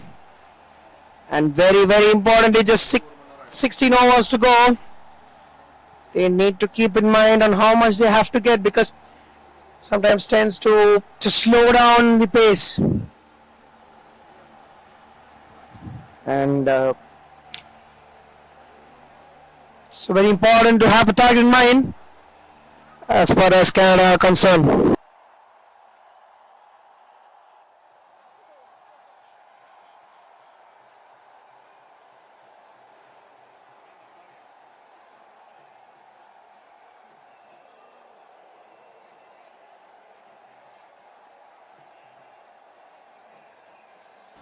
So that's another wicket here. Looking to make a comeback, and they have done that here. 142 for 4. So Ishwar has to walk back. In fact, the set batter has to walk back. Very well played knock there. Played right from the start. Has to walk back after a very well played knock. So Arjun Taplu is the new batter in for Canada, and 142 for 4. As we were speaking, the commentator's curse has maybe worked. They need to set that target in mind and play towards it. So that will be time for the drinks break, guys. We'll resume post the drinks break.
That's a fine shot. He hit it all the way for 6. So pretty much they need to keep the momentum here and play along and have that score in mind, as we have spoken for a pretty long time. Making sure that they have to get around that 260, 270 mark to give themselves a chance.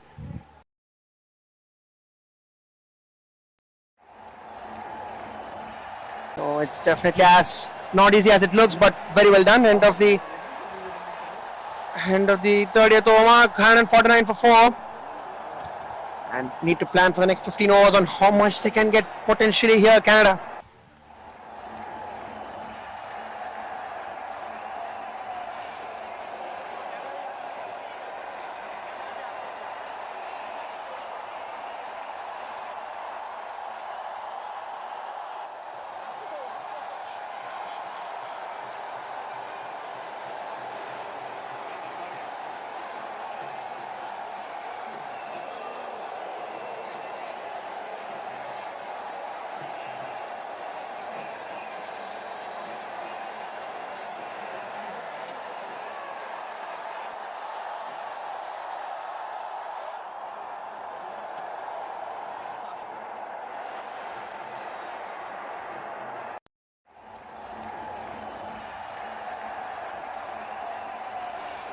That's a dot ball to start the 31st over. Right, so run a ball from here. How much will that take Canada to somewhere around 235 mark, yeah? In fact, around the 240 mark. But definitely it will be a par score. So need to play on for a while, and from there, I mean, at least from the 40th over mark, if they can get around 8 runs and over, it will be pretty comfortable, and that's a boundary there. So much needed boundary, get up boundary every over. Just down the pads, and it was easy pickings there for the batter. So most importantly, you need to play along. Ensure that you're playing for a long time, and play sensible, right? So get that boundary every single over, and if you're going to get that boundary, you will tend to have 8 to 9 runs and over, and ensure that you get one big over, 1 or 2 big overs in the middle.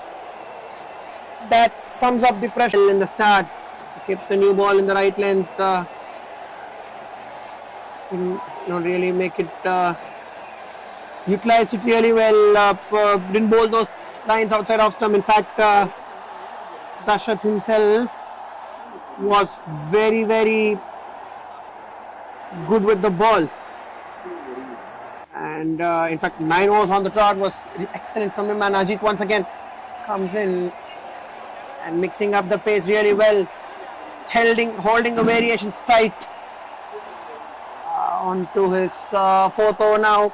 Has just conceded 15 runs and got a very important wicket, and most importantly, they need to ensure that Canada don't lose their way from here.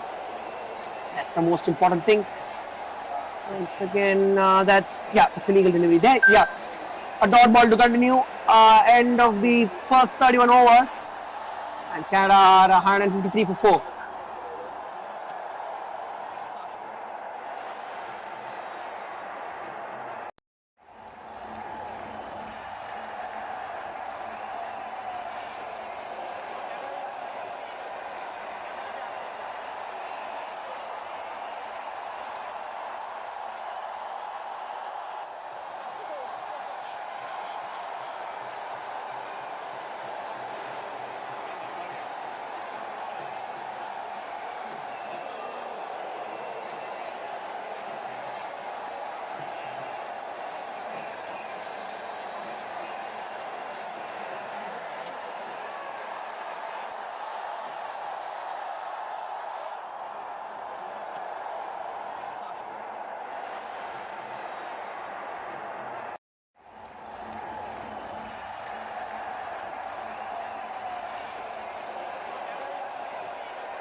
It's gone straight up. Oh, just an opportunity there. Definitely a very half chance. Just took the edge, but Ishwar Nandlal very lucky there. Ball just not popping up. A comfortable catch.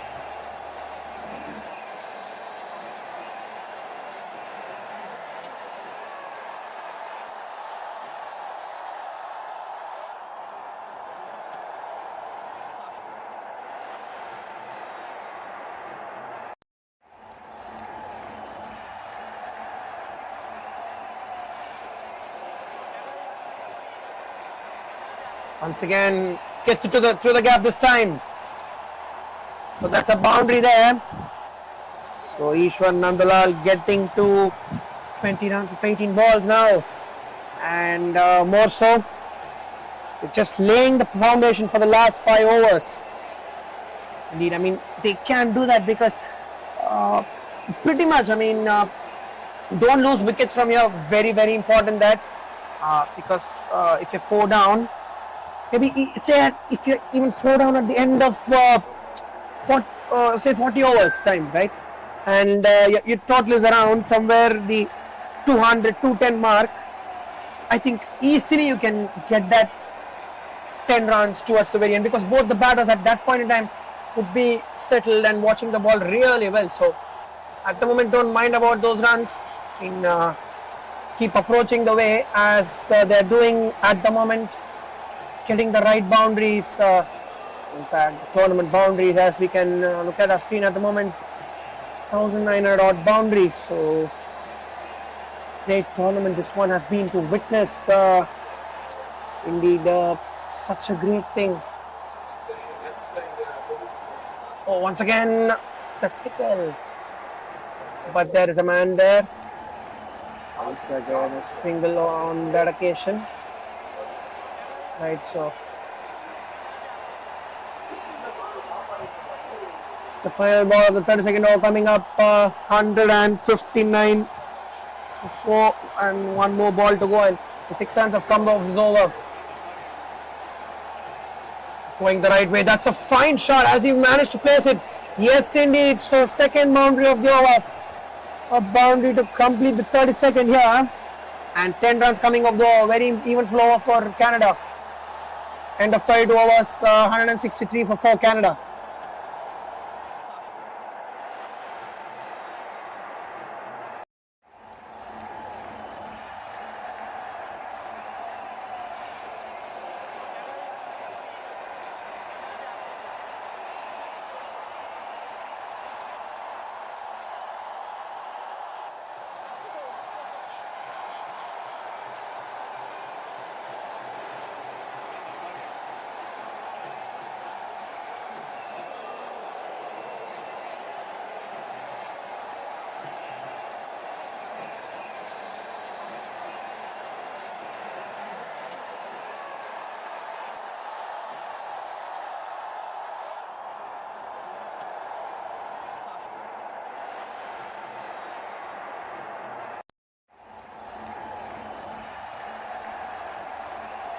That's well driven once again.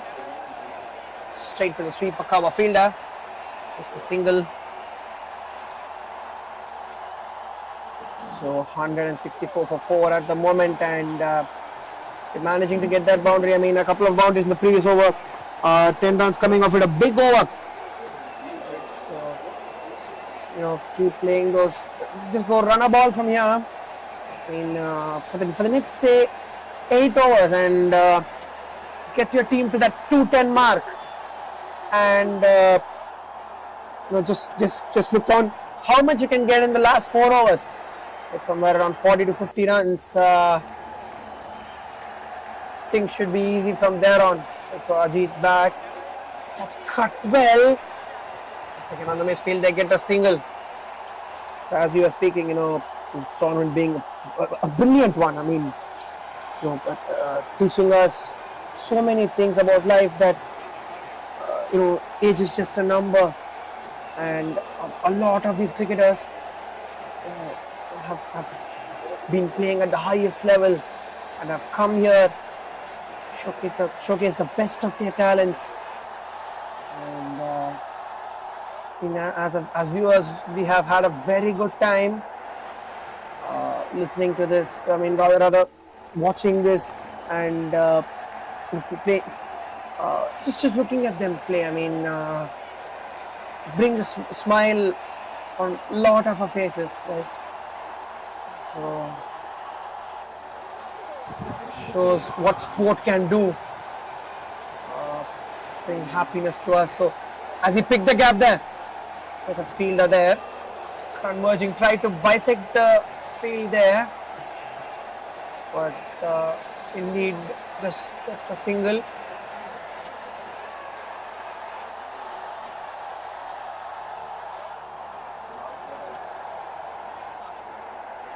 So 3 runs coming off the first 4 balls, and Ajit having a pretty decent over at the moment. He's there bowling, his first over, 4.4 overs that he's bowled up to now. Ajit has conceded just 18 runs, so going less than 4 an over. And he's mixing up the lengths, and on these wickets, slow bowlers are very, very important. That's very well bowled. I mean, what do the slow bowlers do? Obviously, as we've spoken, I mean, they don't have much space on the ball, right? Not at all not all easy for the batters. Rather, I would like to put it that way. Not easy for the batters to just use the pace of the ball and hit it, right? So that's a fine shot. That's a beautiful shot, but you have protection on the onside boundary there. The long on fielder covers it beautifully. So that will conclude the over. Just 4 runs coming off it. A pretty good over for the USA. End of the 33rd over, 167 for 4.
So Wayne Copeland on to his 7th over here.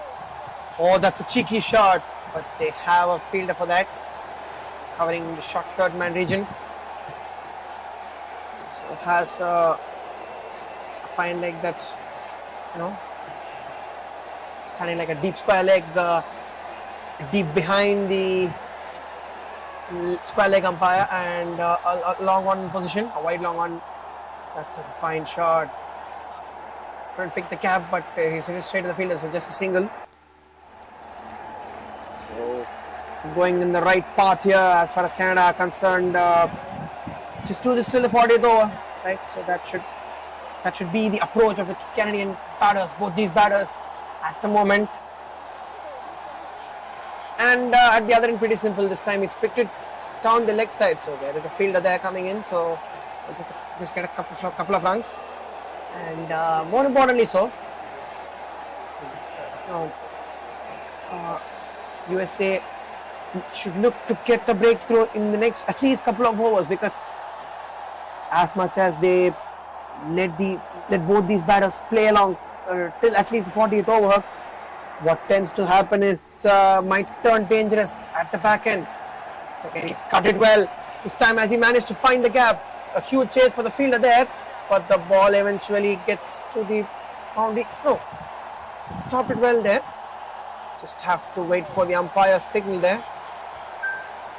Right, so pretty well done there by the fielder. Very good effort on the field, just 2 runs.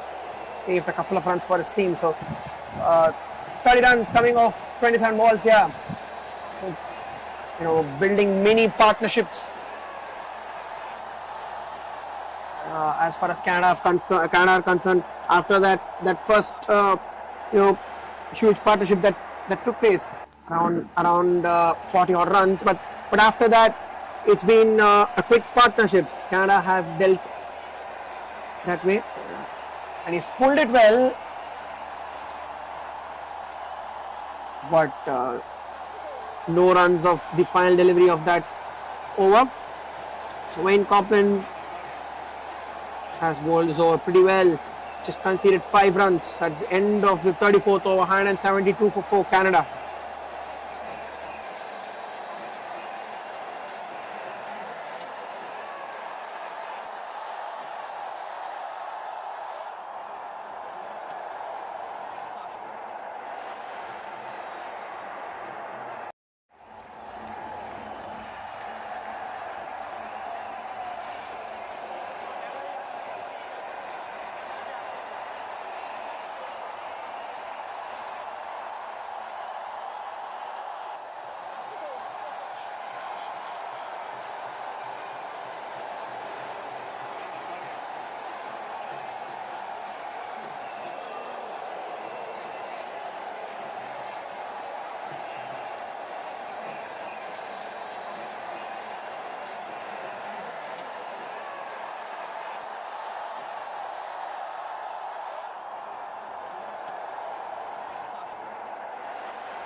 So on to the 35th over here.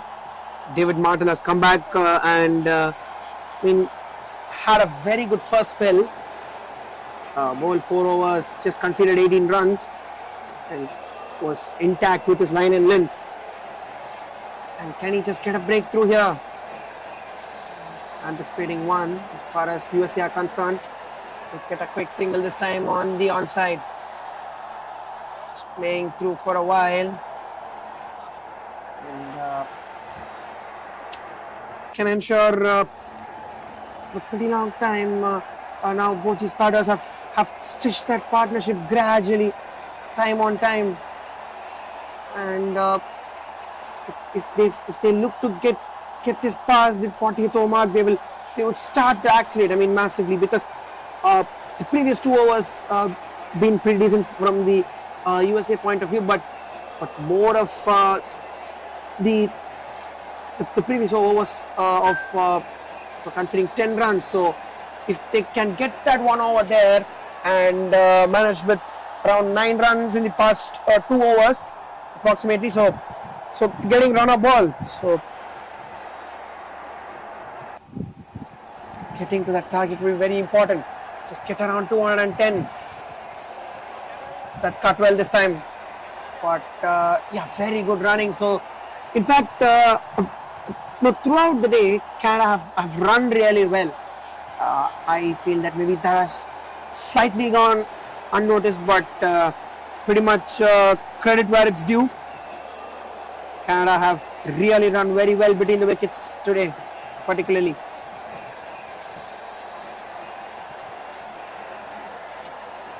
Goes for the sweep shot, but straight to the man. A very well judged catch there at the boundary. So as we were talking about,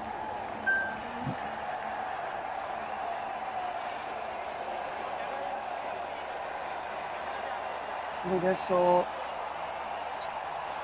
have to wait for the umpire's signal there.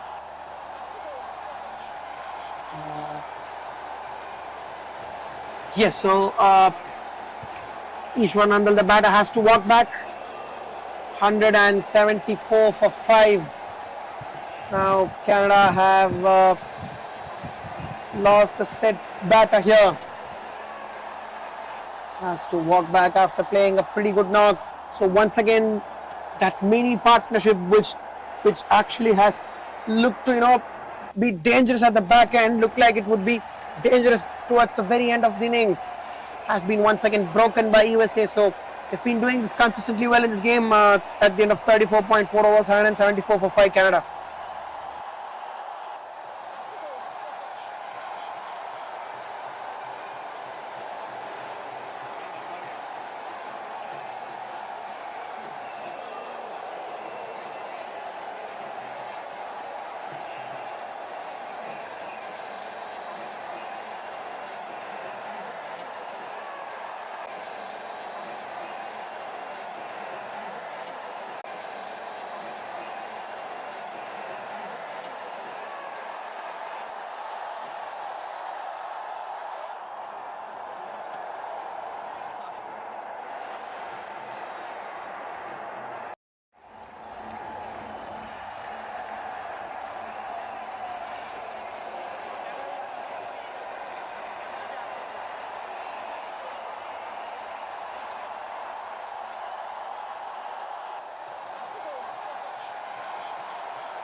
So that's the end of the first over. Brilliant start. A couple of boundaries coming the way of USA. And for no loss, USA at the moment. So a pretty good start. 243. Need to chase it down here. As far as the target for the USA is concerned, so just keep it tight. I mean, just do what USA did. I mean, with the ball. I think Canada should just replicate that. Yes, USA couldn't, they let that initial partnership build up, but Canada 1 or 2 wickets within the first 10 overs. They would definitely stand a chance. That's very well played. Just a misfield there, but they come back for a second there. That's very good running.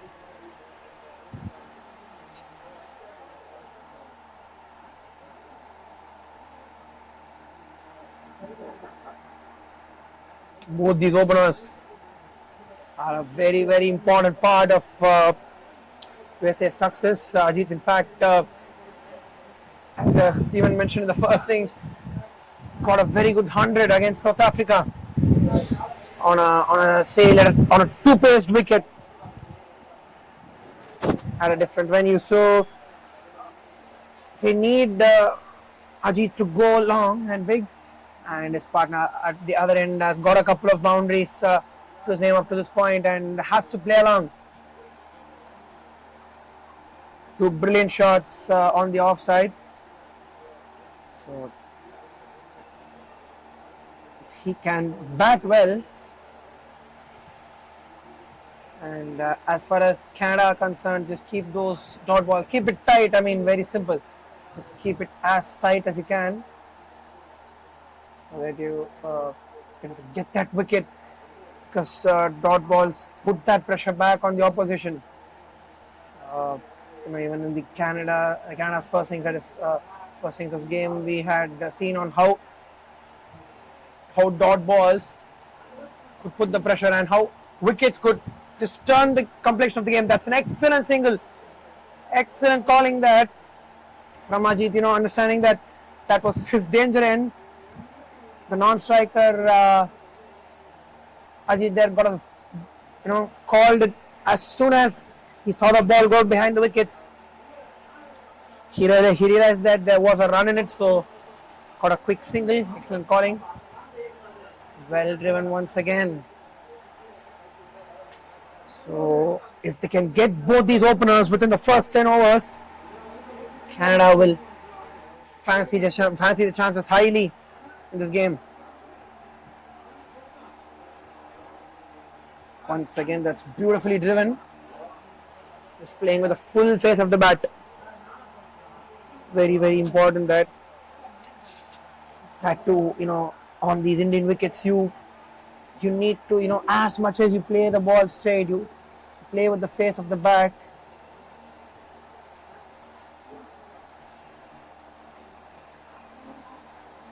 Very important that. So if you technical adjustments that you can do to get runs on this wicket, very, very important. So end of the first 2 overs, USA are 14 for no loss.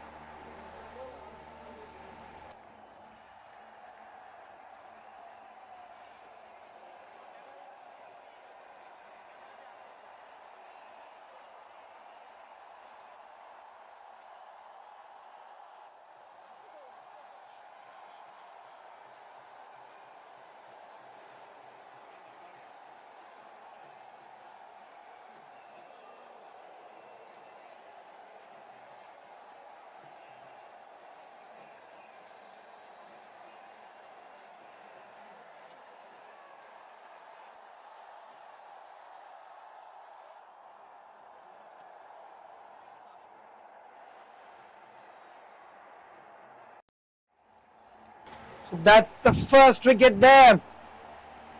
As we are speaking through, Chandrakant has lost his wicket.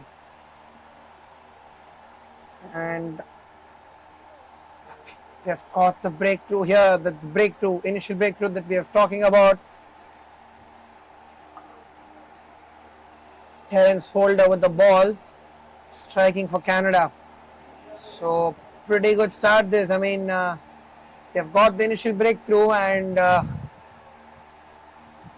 start that Canada would have expected with the ball pretty much. 243 to get USA 14.1 after the 2.1 overs.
That's a boundary to get off the mark from Pre De Silva. That's a great shot. So gets off the mark with a boundary here. And more importantly, if they can get those boundaries from here, every every over if they can get a boundary, I think there are required run rate is close to 5.27. So should do the job for them comfortably here if they can get a boundary every single over.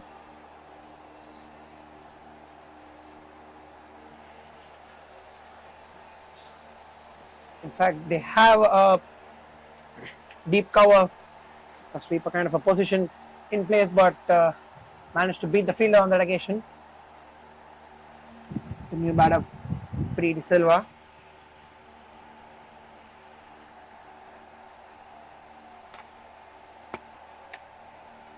So Ajit, the key batter from here, has to take the game because if they lose another wicket within the next 3-4, oh, once again a huge shot for leg before, but indeed the appeal denied by the umpire.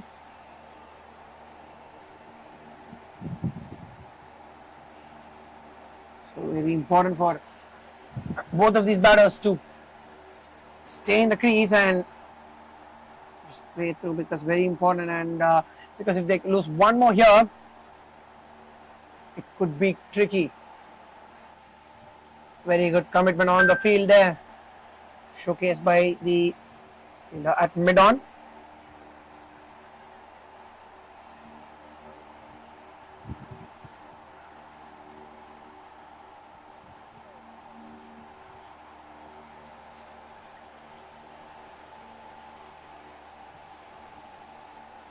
So we're in the first power play, and for the first it was only three fielders outside, all out outside 30 yard circle, and he's picked the gap beautifully there. Once he saw it shot, went on the back foot, and there was no hesitating hitting that shot. He's perfectly picked the gap. So once again, eight runs coming off the over. So two boundaries even in this over. We are in the conclusion of the third over here, and pretty much going ahead here. USA 23 for 1 after 3 overs.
Oh, that's very well bowled.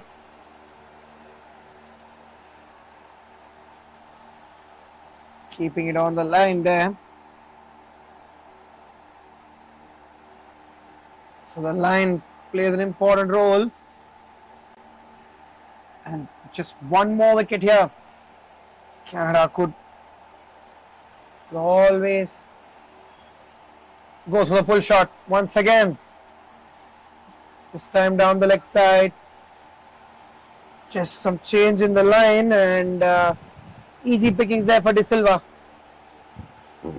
Once again managing to get that important boundary and releases the pressure off instantly from both the batters. And at this point in time, just keep your length tight. I mean, with the new ball, when the shine is on, off the surface, the ball takes off really quick. Once again, that's driven beautifully there. Nice correction there, just a single.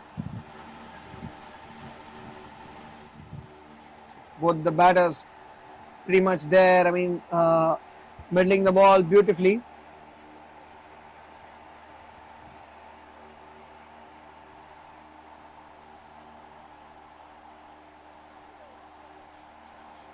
Oh, that's a very good ball there. Well defended. I mean, these kind of balls are very important, and more importantly, so you need to get them consistently right. So now the covers full fielder has been pushed like more like a catching covers. That's cut well, very well cut. Just a single once again to point.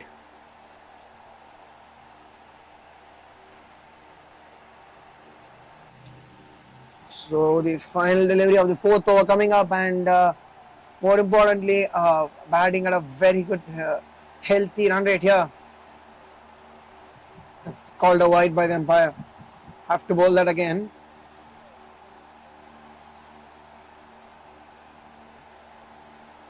So we are in the conclusion of the fourth over here.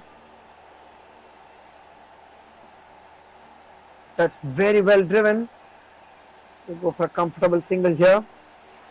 End of the fourth over. USA are 31 for 1.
So 3 dot balls is over, and in more so, looks like the bowler Krishna will to keep it more in the off stump because the field is more of offside dominant. Right, so as far as the onside is concerned, they have a short fine leg, short square leg, and mid on in place. So looks like more of the off stump line here, and do what they have done despite not considered any boundaries in the over. Just a single coming off the first 5 balls. So indeed, in fact, that's the end of the over there.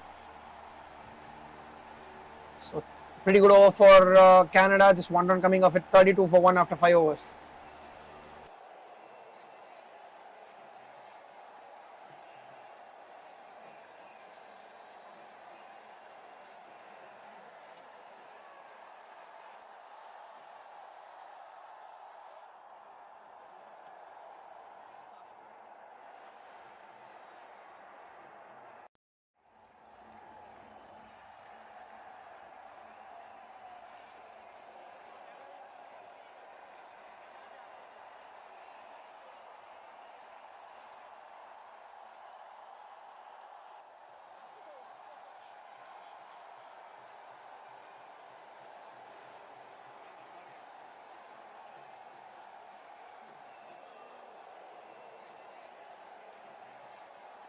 That's a great shot there. Has he managed to pick the boundary?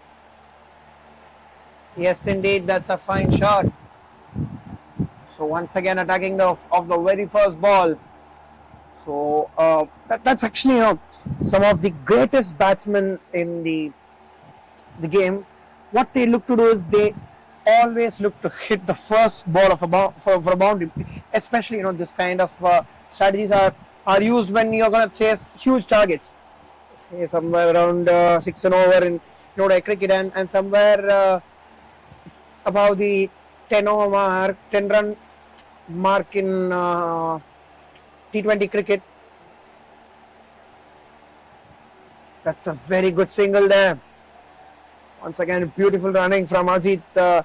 His calling has been extraordinary. I mean, the way he's called for his runs has been perfect.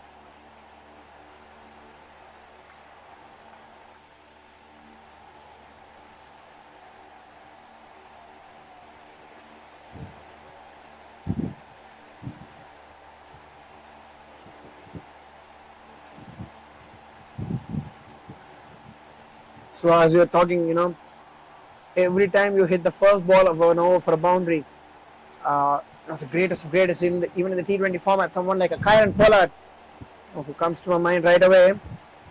I mean, he looks to actually do that. I mean, he looks to hit the very first ball of an over, so that what tends to happen is it it puts pressure straight back on the bowler, and when you get a boundary of the first ball, right?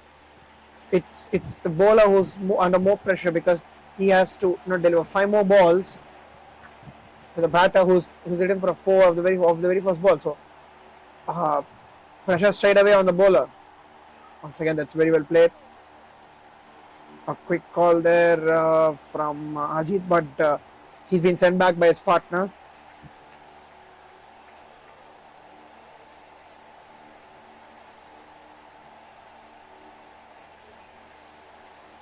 Last ball coming up of the 6th over.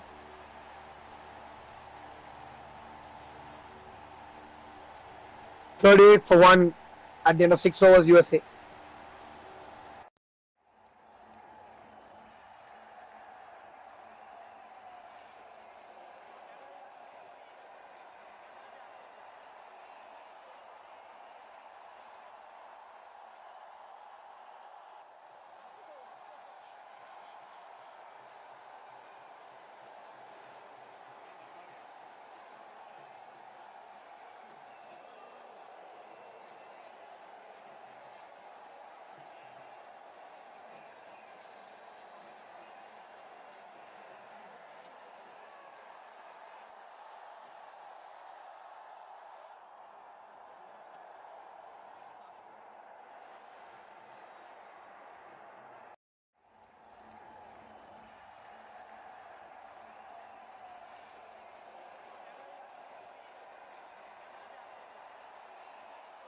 That's a lovely shot once again.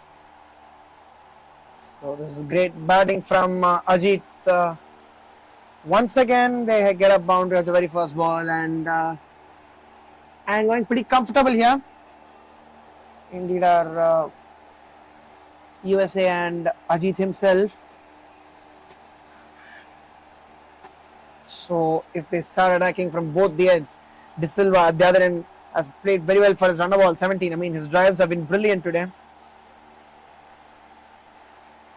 Once again, that's beautifully played.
So after the boundary, a pretty good comeback from Krishna. This.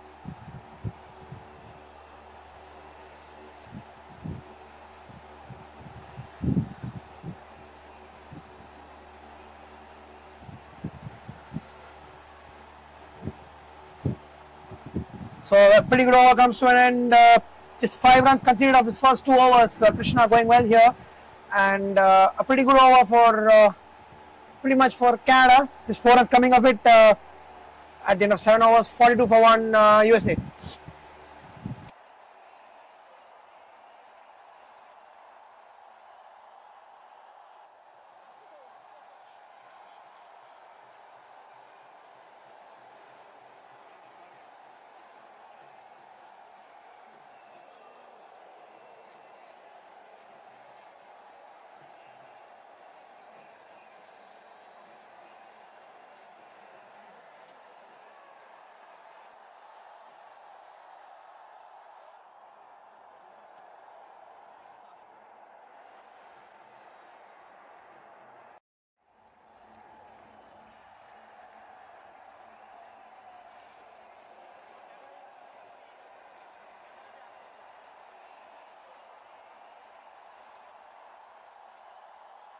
That's a good shot there. A chance at the bowler's end, but the throw not having the capacity to for a run out there.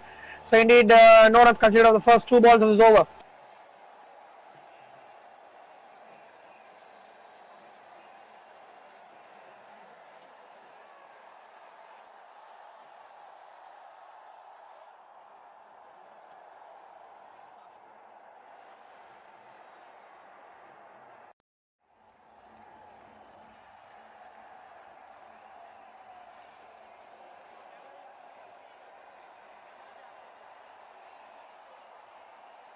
That's gone there.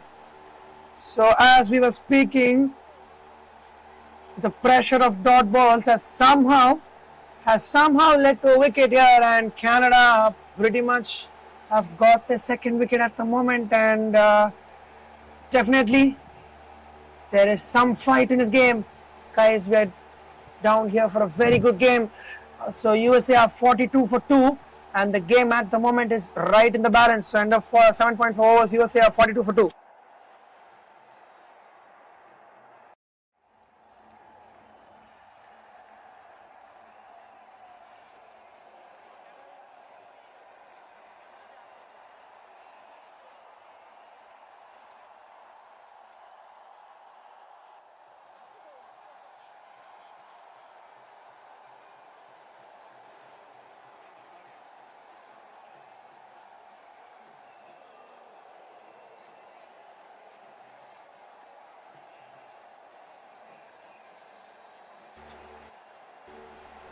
Check, check, check.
That's once again very well defended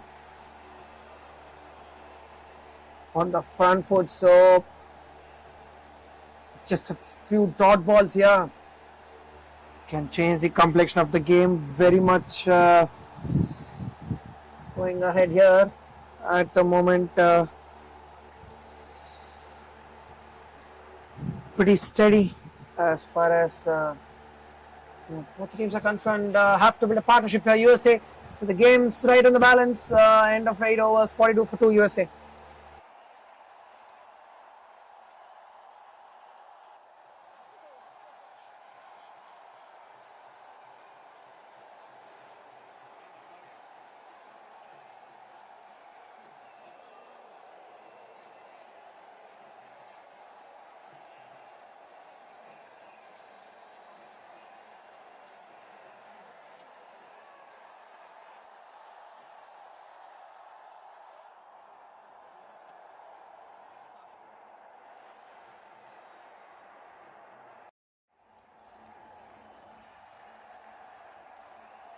He hit it really well. He's hit past the infield, in fact, all the way for 6. That's a great shot once again. Targeting the first ball of the over here. And that instantly raises the pressure off. I mean, one good thing with Ajit, right through this tournament has been the fact that every time you see pressure building up, on the batter, he ensures that he can release it with ease. Just trying to hit a boundary or a maximum will instantly reduce the pressure.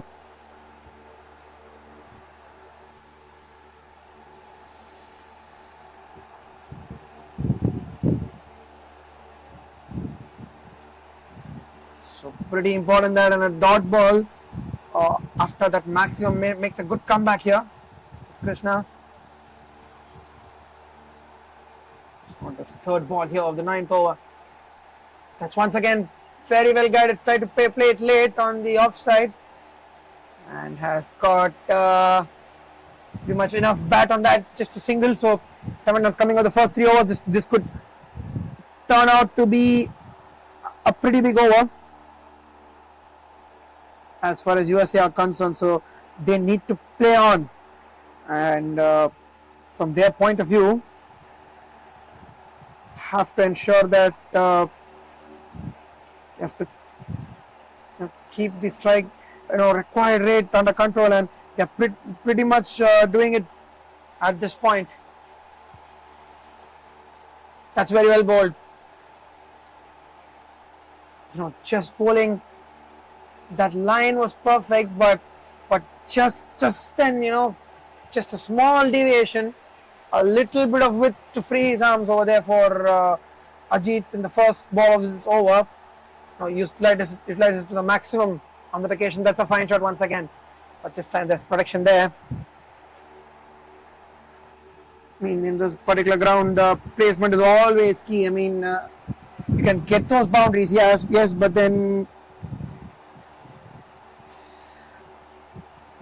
how much difference does that make? Because sometimes you see left or right of a fielder might result in a boundary, but sometimes it goes straight to the hands of the fielder. So placement, a pretty important point if you want to make runs consistently.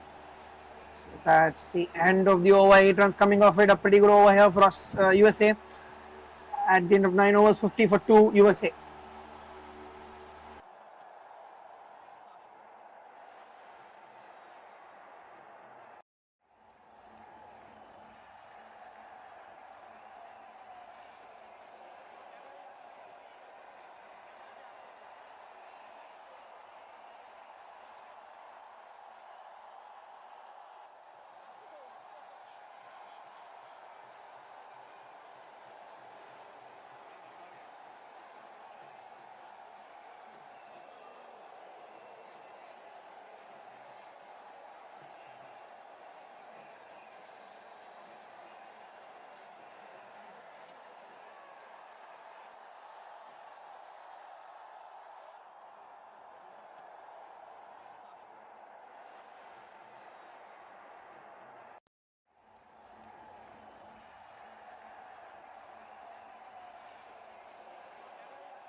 very much the game in the balance. So 1 or 2 overs here and there, a few dot balls can desperately transfer the pressure straight back into USA. So from the Canada perspective, it's very important that they have to wait for some time and have to play through, because or rather let the Canadian perspective bowl dot balls, keep bowling dot balls, because it is something that's gonna build the pressure. And more importantly, right, if you want to stop those boundaries every single over,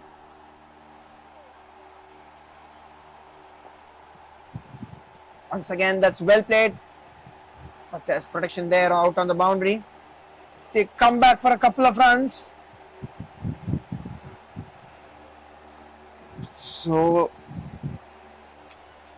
just very aerobatic on the field here as far as USA are concerned. I mean, what they are thinking is that they have to, be much agile and athletic. They're going for taking their runs that are coming their way, because they have understood the fact that they have to build a huge partnership. And both of these batters, if they can stay for a while, stay for say another 5 to 10 overs, can desperately take the game towards USA's favor. That's driven very well on the back foot. He's middling it really well here, Sajid. So that's the end of the 10th over. USA are 53 for 2.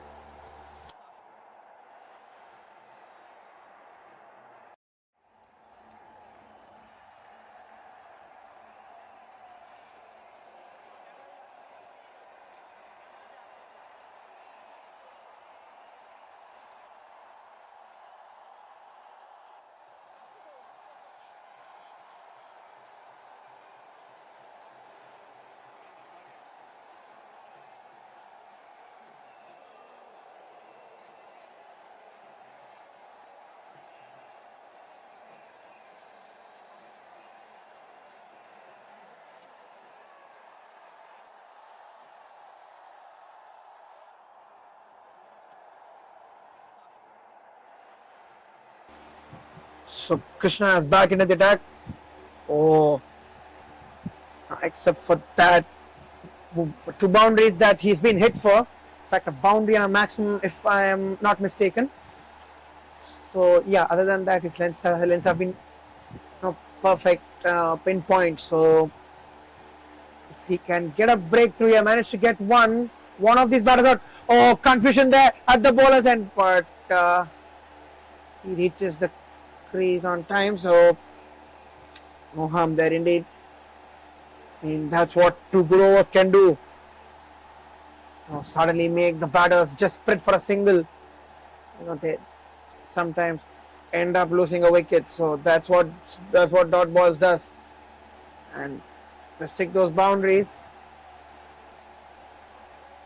And once again, being a more spin dominant attack, we could say that definitely as far as Canada are concerned. So they would look to choke the opposition with their spinners. Ensure that keep bowling those dot balls. I mean, don't give easy runs. Right? If the batters go for hit a good ball for a boundary, nevertheless that should be fine. But otherwise, don't not bowl pretty much loose balls and keep the length intact. So very important that. Oh, that's beautiful. Once again played on the front foot, so keeping the line intact here. Wouldn't be surprised if Krishna just gets a wicket here in this over, or maybe in a few overs time. Once again, this time puts it short, but just single to the sweeper cover fielder.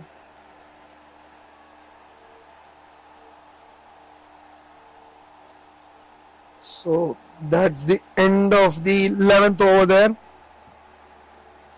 54 for 2 at the end of 11 overs, USA.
So that's a dot ball to start the 12th over.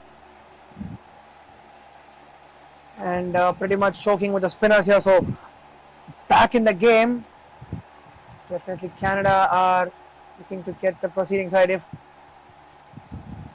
just the fielding part of things, if they can just tighten it up a little bit, I think they can apply more pressure on the opposition.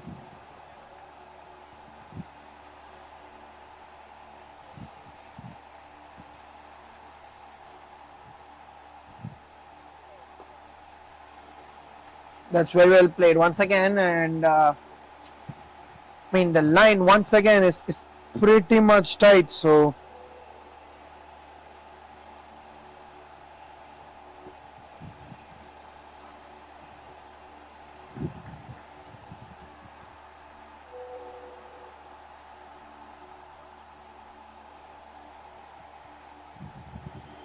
just one run coming out this over, and more importantly, with Krishna coming up in the next over, bowling. Bowling extraordinarily well. Won't be surprised if Canada could just get a breakthrough in the next over.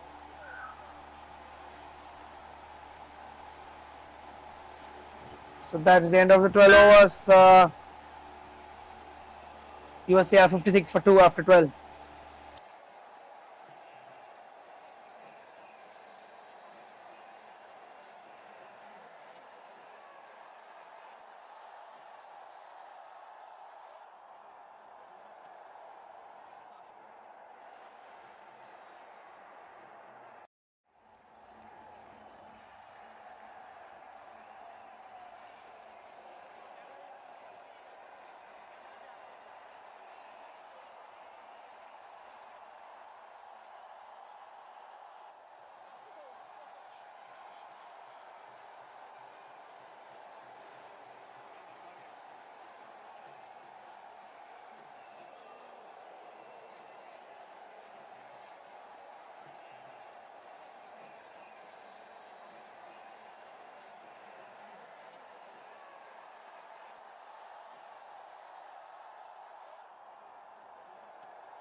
So as far as Canada are concerned, a bowling change here. So Wilson is the new bowler in for Canada. So as we have spoken, they are a spin dominated attack and need to keep it. They have to keep it perfect, and they're doing that here. That's a good stop to mid off them. So one good thing about Canada is that they haven't conceded boundaries in the past 2 to 3 overs now. And if they can, keep on doing this, there's a misfield there. So if they can stop, those boundaries massively and just play around the singles and bowl frequent dot balls, eventually they can get that wicket. And more so, the fielders, they can support their bowlers on the field. That would be a great thing as far as Canada are concerned. But not a situation to panic, because both these batters are an important part of USA's batting lineup, and either of them, if they could stay till the very end, the chances of winning are very, very high. Once again, that's pretty well played on the offside, and the most important strategy here, we've spoken over a lot of games at this venue, is that you need a set batsman out there, and more so, if a set batter can play till the very end, that will be a very good thing, because this particular target is around the 240 mark. So if USA have to win. Either of these batters, either of these experienced batters, should definitely take the game long. Once again on the back foot. This is very well played. It's a fine shot. Just placing it perfectly in between both the fielders. So that's a boundary. End of the 13 overs. 63 for 2 USA.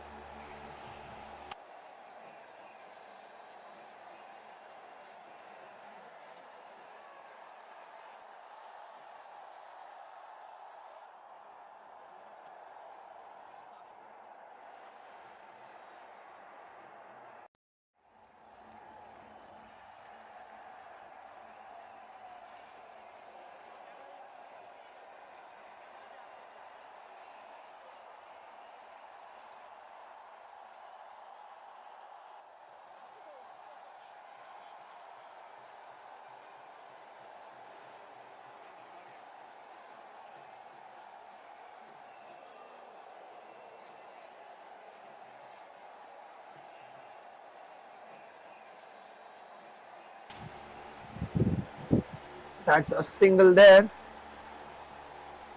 to rotate the strike.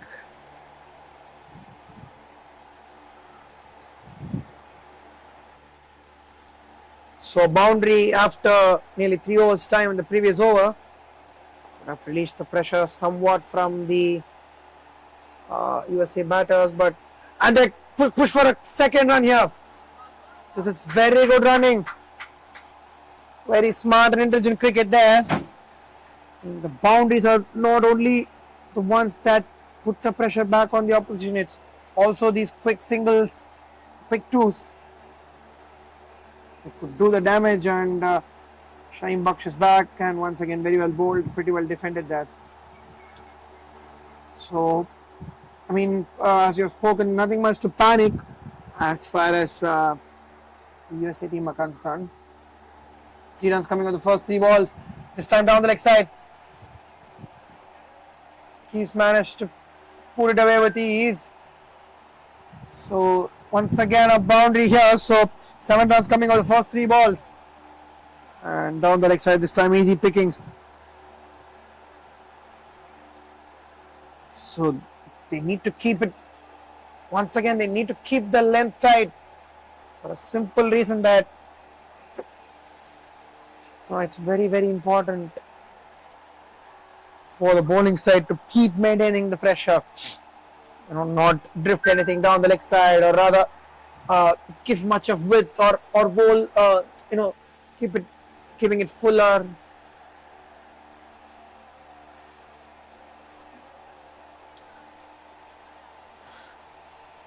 So 7 runs coming on the first 5 balls of this over. The last ball of the 14th over. The call denied by the striker in the end. So USA would be pretty happy with this over. 7 runs coming off it, 70 for 2 after 14 overs.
So we are approaching drinks, just the final over before drinks here, and both these batters will look to stay not out.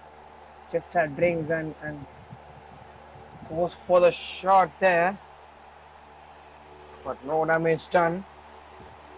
And if in this over can Kanti Patel, if he can deliver a breakthrough just before the drinks break, it would be very good for Canada. But the USA batters, need to play along, play strong because pretty much important that either of them stay till the very end of the innings.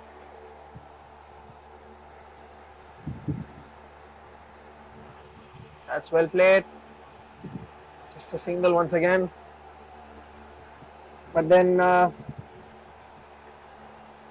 credit to the Canada spinners. I mean, they have definitely kept them in the game, and more so, a few more dot balls, a few more overs, without a boundary. I think the game might just definitely go on Canada's favor, and just a single there from Ajit. But both these batters are very important, for as far as USA are concerned, right? And 30 partnership of 42 balls here. After the first wicket down, Jivaka came in and is doing a pretty good job here.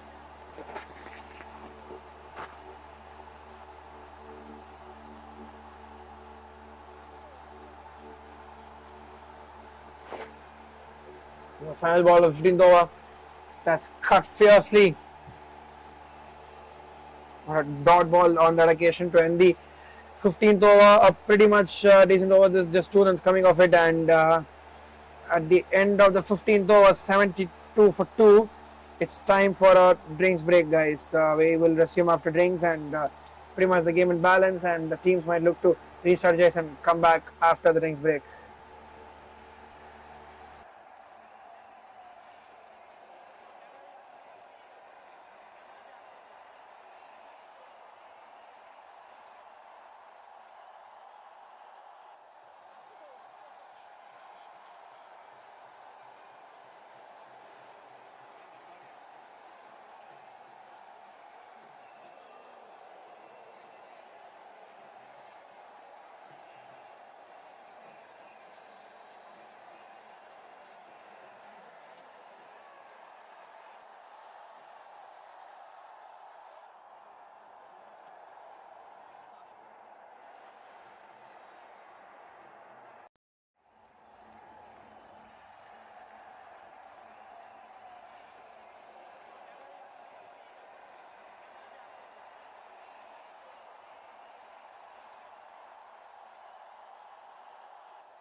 Going good here. Pretty much 11 runs coming out the over. After that maximum on the boundary.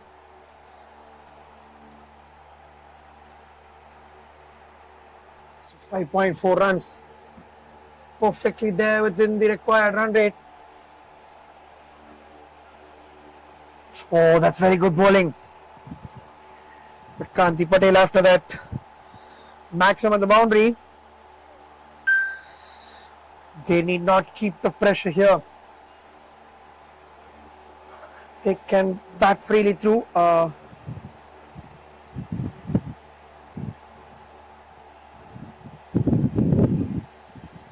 That's very well played. For a quick single. Thurman, oh, just reaches on time there.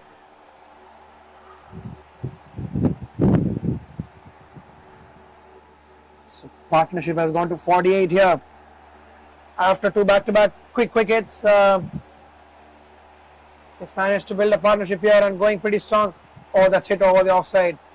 But that's protection there on the boundary. That eventually of the misfield goes to the boundary. So that's the 15-run partnership between this pair.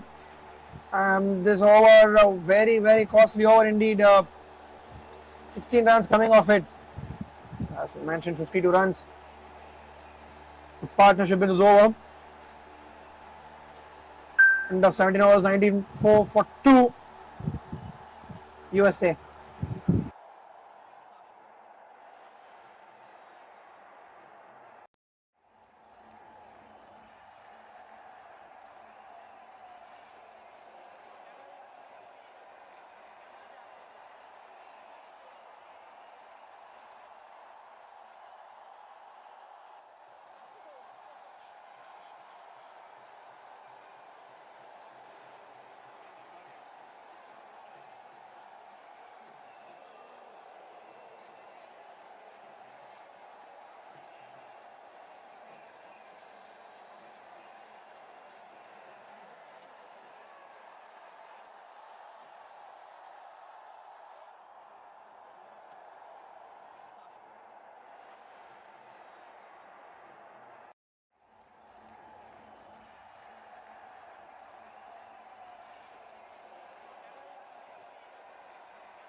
Force for the shot. That's a boundary there down the ground.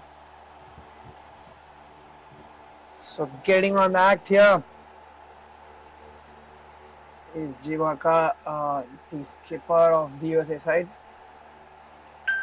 So boundary over would make things very easy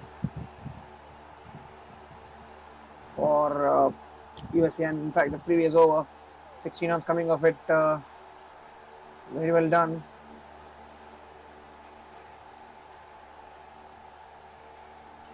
But more importantly, so either of them have to stay till the very end.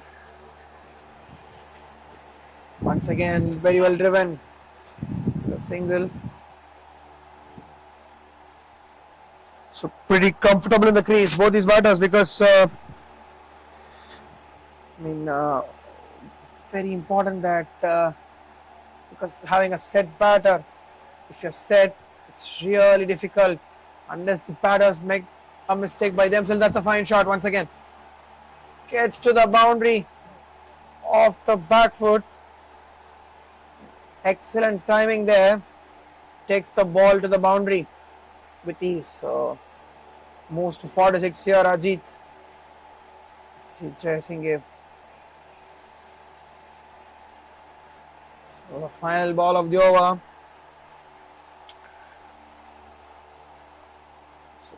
So as far as the field is concerned, now there are 3 men down the ground for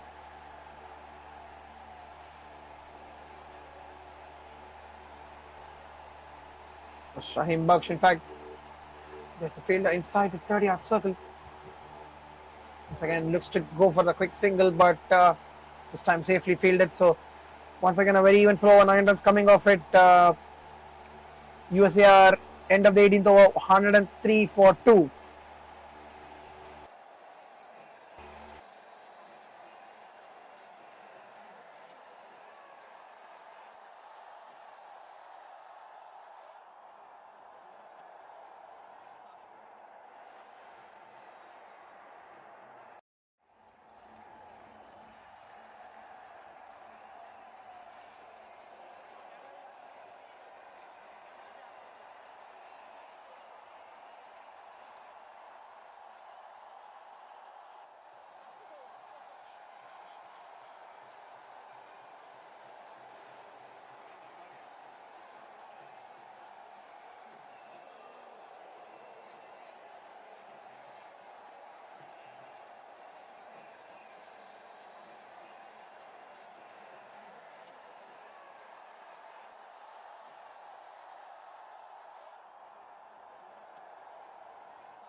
There's a single once again, this time on the onside.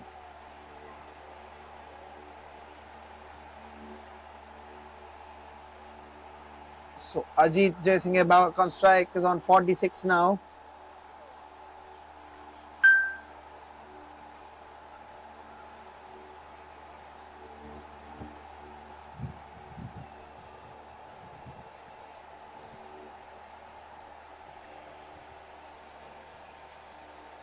Oh, that's very good bowling once again. So Kanti Patel is back now.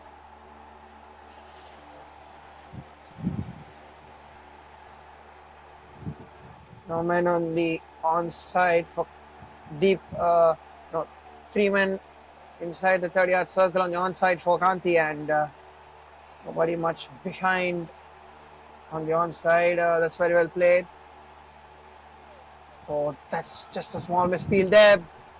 They come back for the second easily. So 3 runs have come and out is over.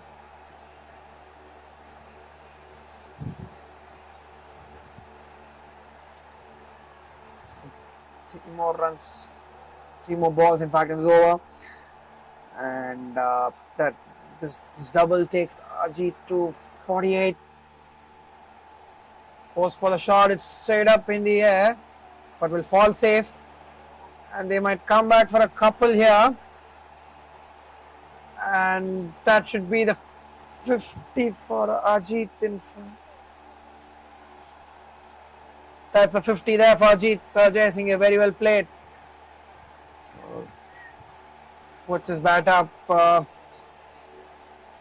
pretty much 5 runs coming already, and needs to take the game long from here, Ajit, because very, very difficult when batters are set like this, and getting those twos comfortably.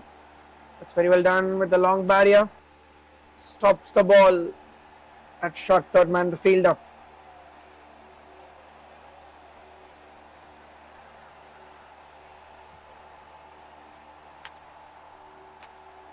Six runs coming on the first 5 balls in this over.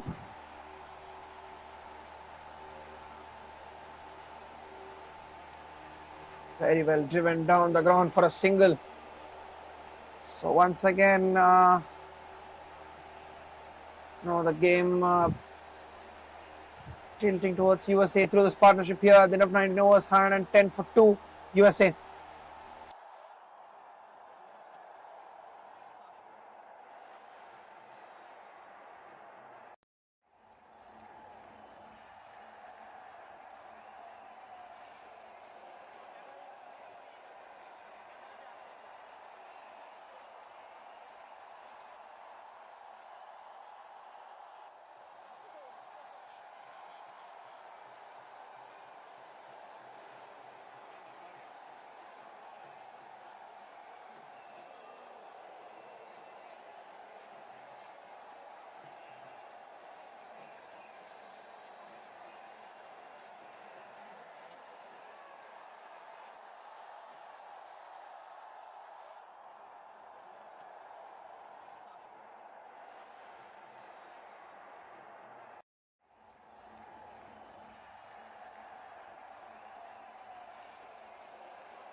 Check.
End of 20 overs, USA 112 for 2.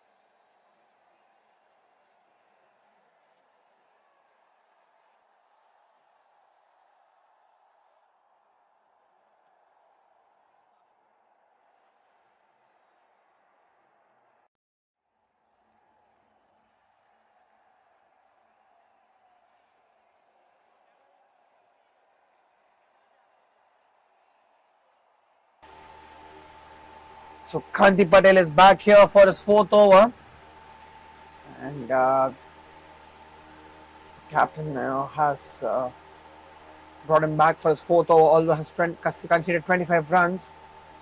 Onto his 4th over here, that's cut well. That's stopped indeed by the fielder.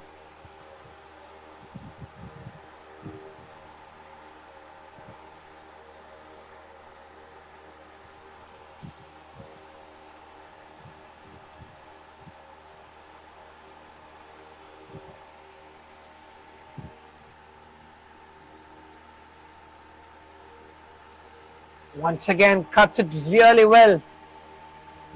But there's protection there, and they will come again for a couple of runs.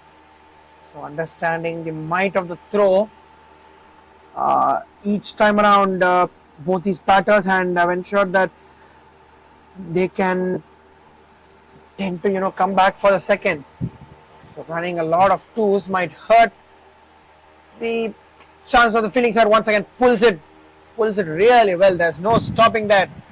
Hits it through the vacant area, just slightly, drifting towards the leg side, and pulls it with ease. So Ajit Jaisingh pretty much settled here. Moves on to 58, and if he can get to a big score, he's gonna carry the hopes of USA pretty much, and close to 125 runs required from here. Another 50 runs if this pair can put on, it will be really good. But if they can stay throughout, that's what USA would expect. Both these batters to play along. Oh, this one just turning a little bit, but at the moment when both the batters are settled, the current partnership, in fact, 76 runs coming of 79 balls. So very, very important. Goes for the shot as he tried to clear a fence. Yes, he does. So 12 runs coming off the over, and ends it in style with a maximum the 21st over. Pretty costly this over from Kanti Patel at the end of 21 overs, 120 for 2 USA.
So that's a single there. Oh, a direct hit would have been very, very close. Would have been definitely, interesting if that ball had just hit the stumps. Right, so spinner is bowling really fast here. Once again, the moment he saw it short, he's dispatched the ball for 4 and definitely looking in a hurry here is Ajit. Definitely looking to just get the game out in quick time, attacking the spinners with ease. The moment he saw it short, he ensured that he put it all the way not to the boundary.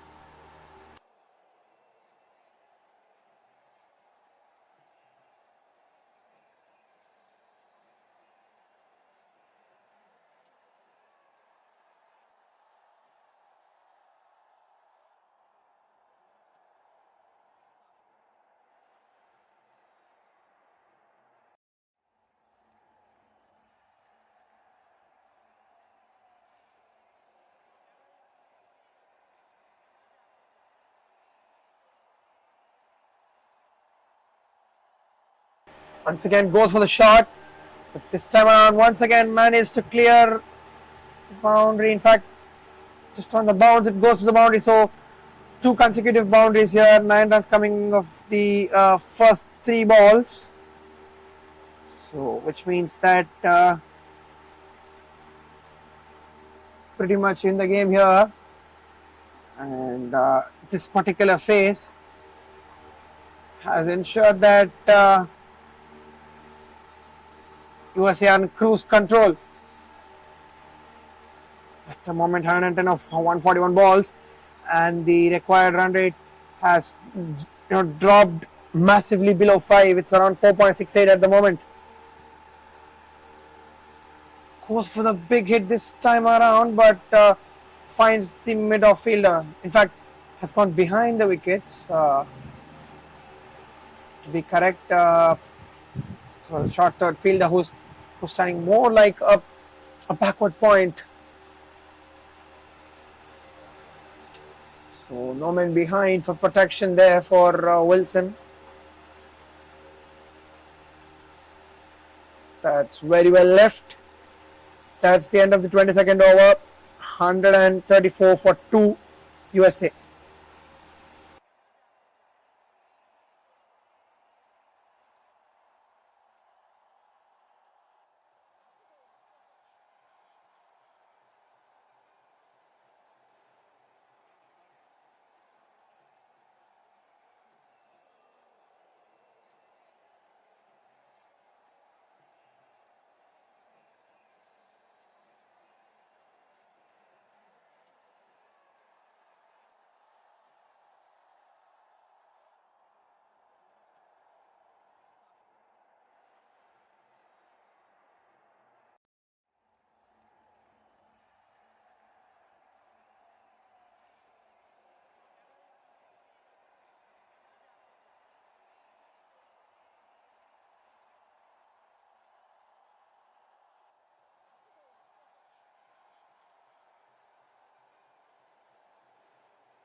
So Ranjit, the new bowler in for Canada.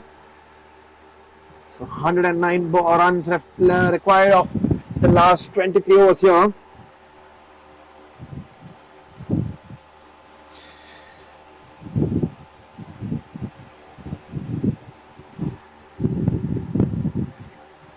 Ajit Jaisinghe on 73 at the moment.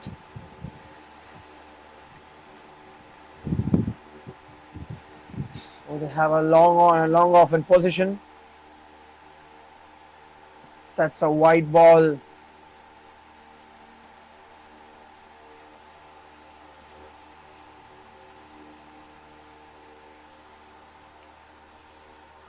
So can Canada do something different here? Both these batters set. Very difficult. That one's wicket. Has he picked the gap? Looks like he's picked the gap really well there. A square drive through the offside and puts it in the gap, places it to perfection. That's a boundary there. So moves to 77 with that boundary.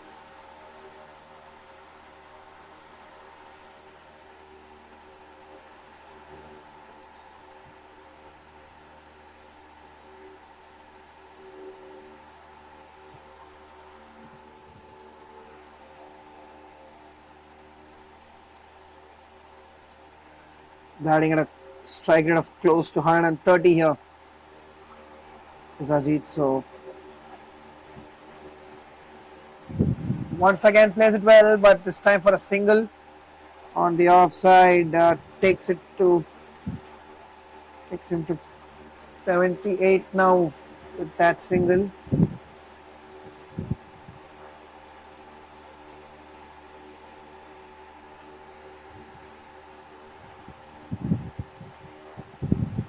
Well driven this time around. It's been quite a long time since skipper Jivaka has caught on strike. It's been Ajit all the way for the past say 2-3 overs has completely shifted the momentum towards the USA team.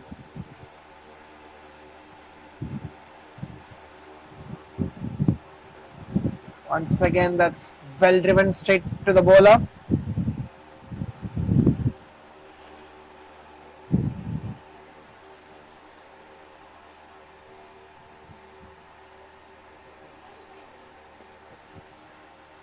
That's well guided once again for a single towards long off and giving the strike back to the most set batsman here, Ajit, and the current partnership at 99 now between this pair. And two quick wickets fell, they came in, and that's a fine shot there that might not go to the boundary. Doesn't have the might to go to the boundary, but we'll get a couple of runs. So that takes the partnership to 100 runs. Pretty good this from USA. Both these batters taking the responsibility and playing through. I've got 100 run partnership. In fact, 101 has just come off 92 balls with Ajit, with a maximum contribution. So end of the 23 overs, USA are 143 for 2.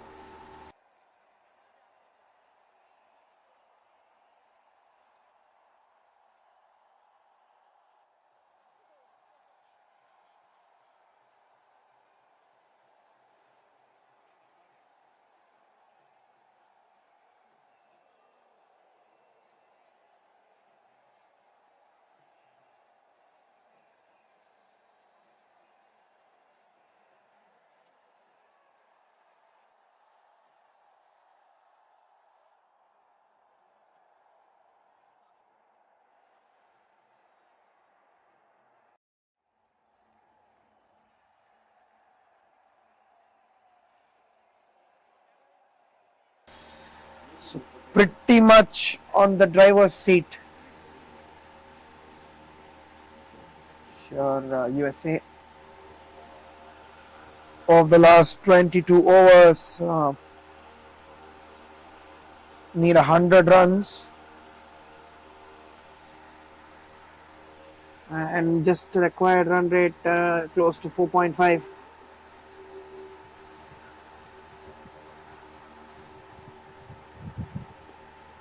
Well defended there once again.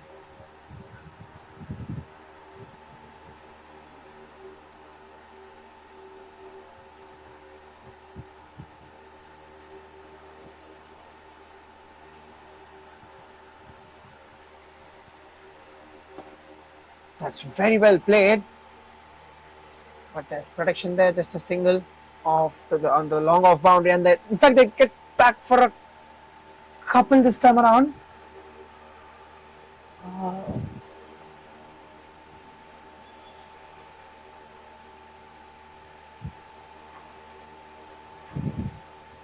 So keeping things under control here, both these batters. Once again a fine shot, once again keeping the long off fielder busy there, and again they get a couple of runs. So, and that's an appeal there, but very close appeal. But then the batsman's made his ground, so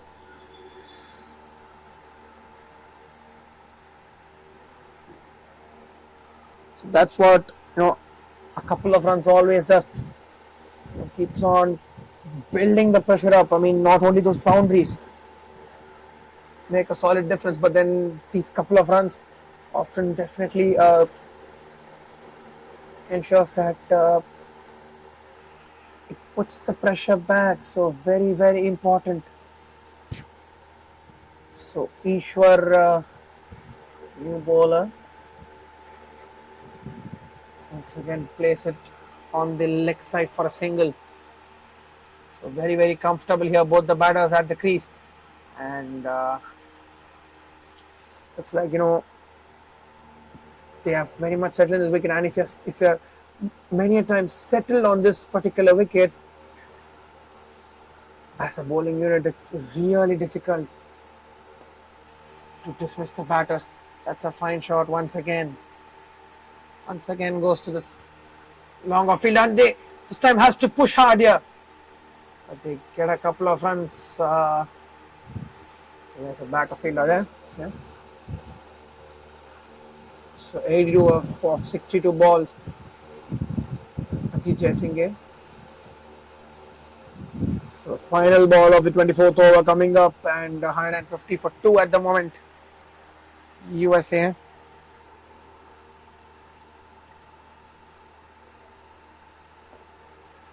Once again, that's very well played for a single, quick single there. End of the 24th over.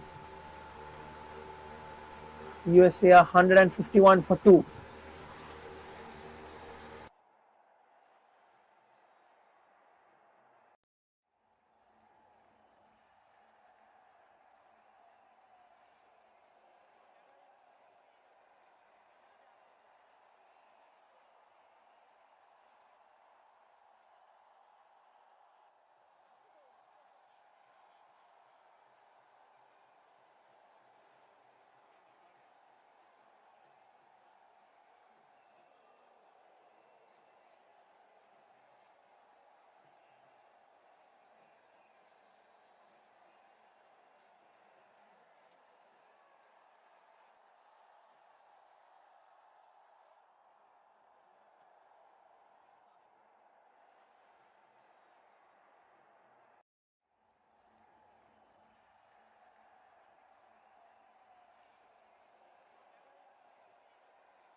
That's well played.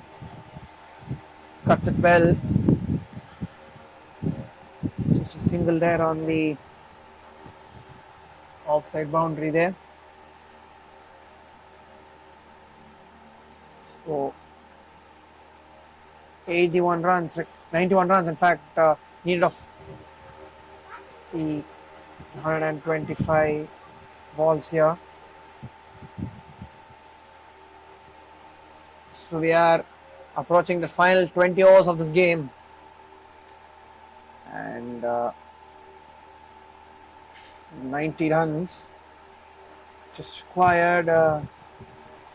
Should be an easy ask if any of these batters, any of these set batters can play through, because skipper Jivaka on 40 and Ajit Jaisingh on 84. So shouldn't be a very tough ask with 8 wickets left. Side needing 90 runs in close to 20 odd overs. I think you know any average cricket fan would obviously say that more advantage towards the batting side, and provided we've talked about a lot about this particular wicket on how batting friendly it is, and the moment you set in here, you yourself have to make a mistake as a batter to get yourself out. Once again, that's really well played. Flicked it on the onside. Single. So at the moment, batting really well, both these batters. 4 runs coming off the first 5 balls, and just need a breakthrough out of nowhere here, Canada. They have to make a comeback. It has to be now, because if not, certainly it's all going USA's way.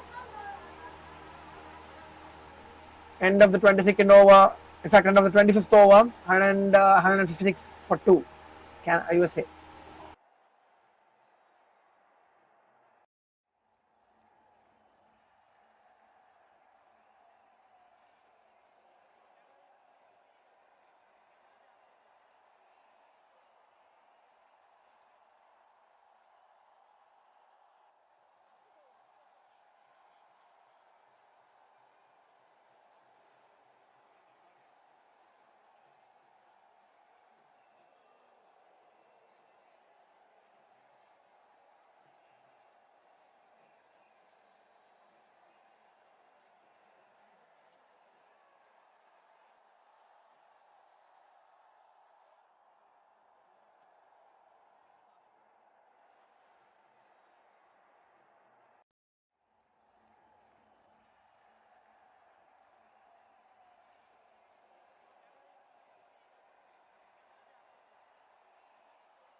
So we're here in the last 20 overs of this game.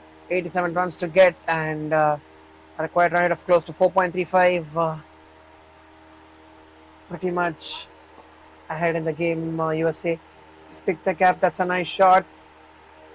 There's a fielder will cover it comfortably. A long off fielder. So with that single, Ajit Jaisingh moves to 87.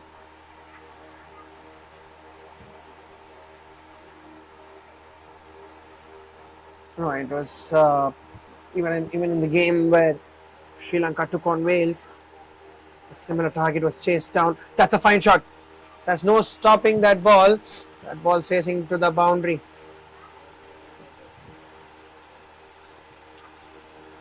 So in set rhythm here, both these batters and Jivaka, the Sri Lanka, in fact, the USA skipper is pretty much in his groove, and moves to 45, closing on his 50 here. And if he can get a 50, it would be very good from the USA point of view. Needs to play along. So again, that's very well played. To long on for a single. takes him to 46. Pretty much with a boundary, 6 runs every over. USA will look to just complete the game as soon as they can. Hits it over the top and a good catch. Has it taken it on the bounce? Uh, I think so, yeah. But then good sportsman spirit there by the fielder. Upon taking the ball, immediately signaling that the catch wasn't 100% taken. Yeah, so very good sportsman spirit displayed by the fielder there. And that's what you play the game for. You say, we all say that cricket is a gentleman's game, and proving it on the occasion there, the Canada fieldsman. Very, very well done. That pretty good act that from the fielder. 7 runs coming off the over. Final ball. Flick down the bats for a single there to short square leg. End of 26 overs, 164 for 2, USA.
That's a dot ball to start the 27th over there, and so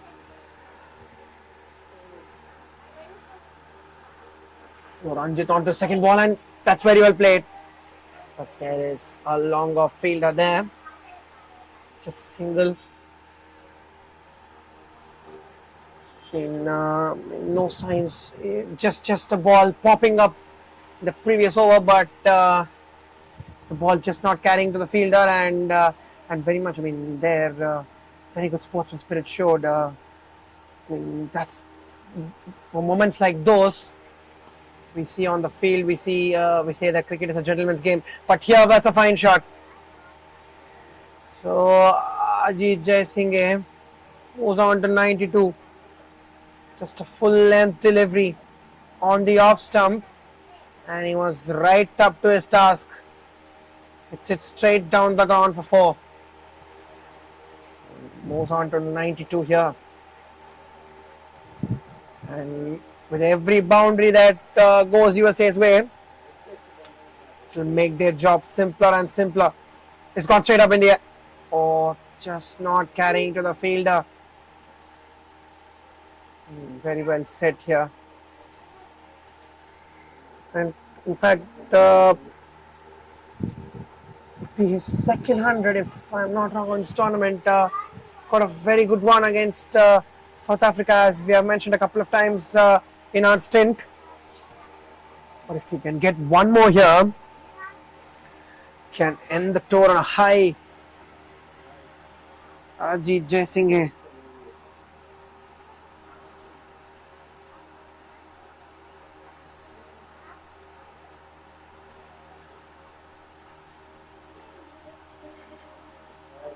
That's very well driven.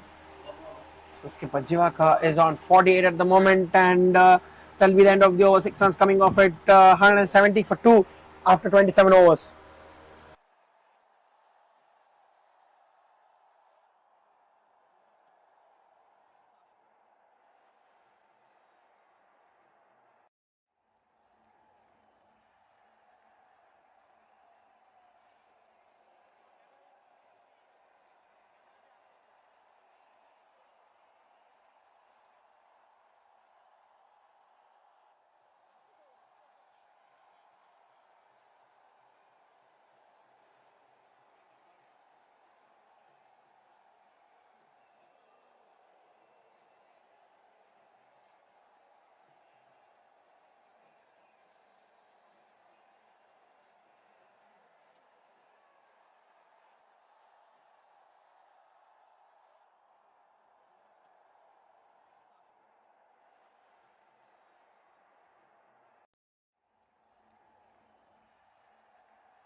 That's a good shot on the onside. Once again, a boundary that will take the skipper Jivakas to his 50.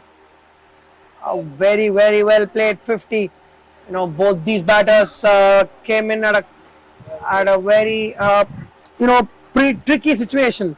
Both these batters, but now with that 50, taking their side USA to closer and closer to the victory. So very, very important for both these batters to stay in and complete the game as far as USA are concerned. Once again, a full toss ball. Once again, he's placed it to perfection. So making full use of the loose deliveries here. And with both the batters set, Canada bowlers, nothing going towards their way.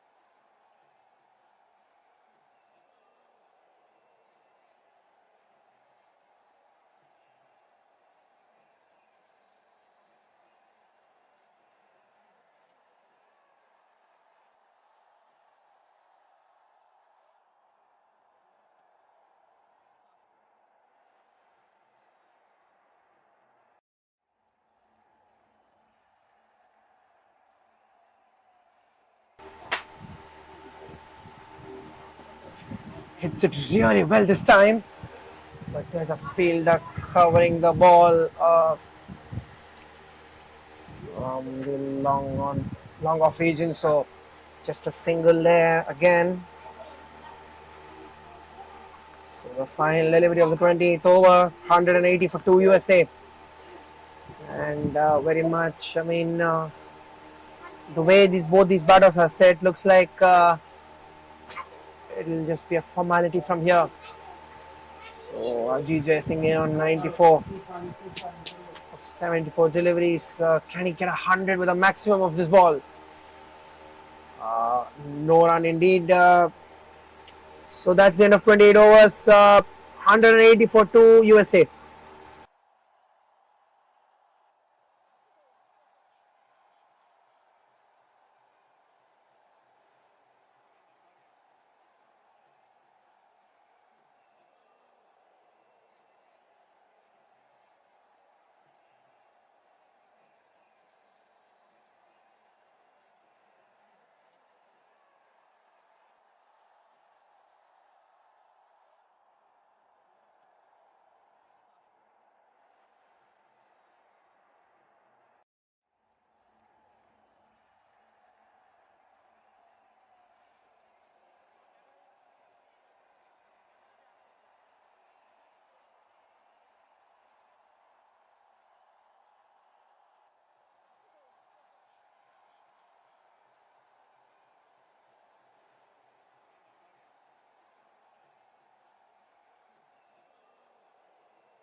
That's well played.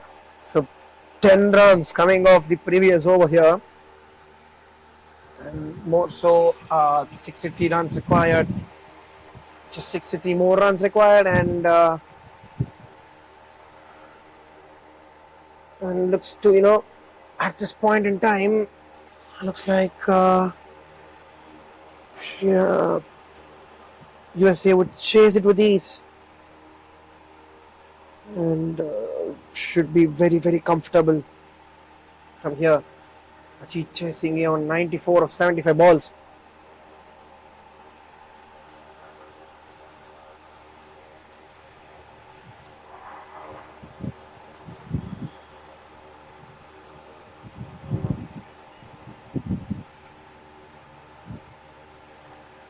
goes for the shot this time around, but once again we'll just get a single. So takes him to 95 here. Just moving around in the nervous 90s always. The 90s can be a very, very tricky time for the batters. I mean, although they could have been batting really well through the day, but just that 90s is a psychological pressure for a batter. Oh, that just went through the hands and goes to the boundary indeed. Yes, it does. So for a moment, it looked like there was a chance, but that eventually goes for four.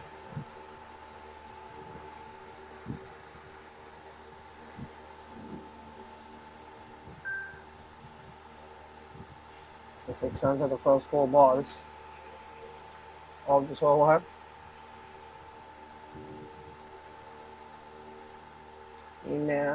They've been constantly getting a boundary every over for the past 14 overs. So after the first 2 wickets, they've ensured that they have had complete control over the game, and definitely, I mean, they're not. They didn't let the game slip off their hands. Once again, very well hit down the ground. That's a good stop on the boundary, saving a couple of runs. So that's the end of the 29th over there. 189 for 2 USA.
Very well played knock this from Ajit. His second 100 in this tournament. In fact, got a first 100 as we have mentioned against South Africa in the initial stages of the tournament, and this one helping his team's cause.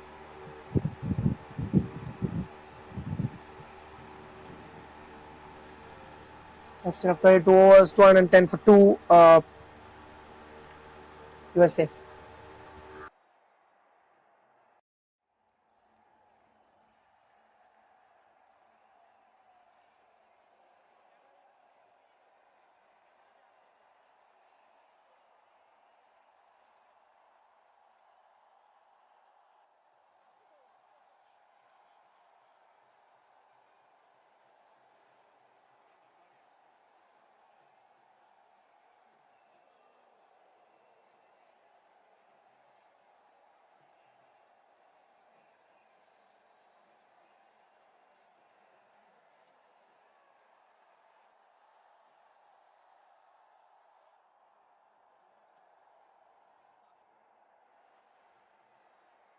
Made things pretty comfortable here with his second 100 and been an integral part of the batting lineup for USA, and in fact very crucial this knock.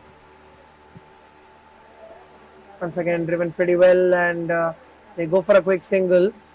Yes, although they are trying to create pressure with a catching position out there, but the partnership at the moment has gone above 170 runs, so close to 170 runs. This partnership, and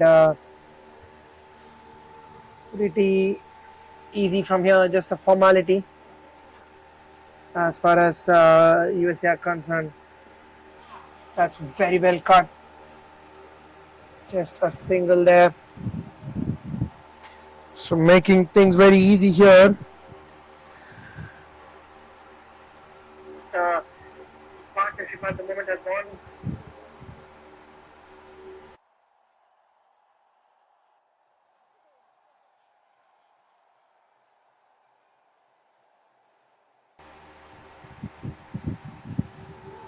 So 2 runs coming off this over of the first 4 balls, and the last 2 balls is over coming in.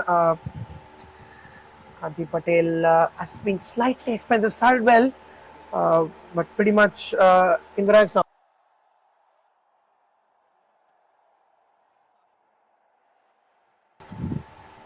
So once again, I mean, credit where it's due. Very well played by Ajit Jai Singh. He's been there, been an integral part of this batting lineup. A massive 110 fours, in fact, in this innings, and threes maximums, has taken him to a great milestone here.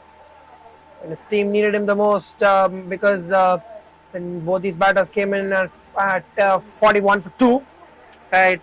If they had lost a wicket there, that would have been straight pressure on USA and put Canada on top, but they didn't allow that to happen and have had a great partnership. So at the end of 33 overs, 2-1-3 for 2 USA.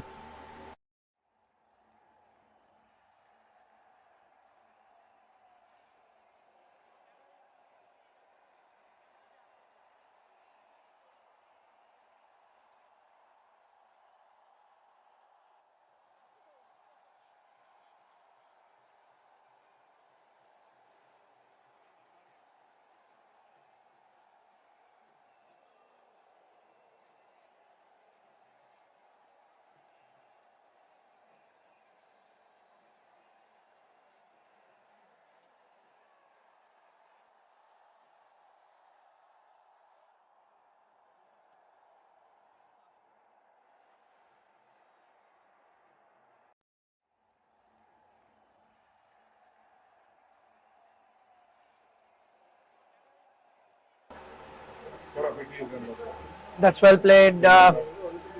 So we'll look to complete the game in quick time here.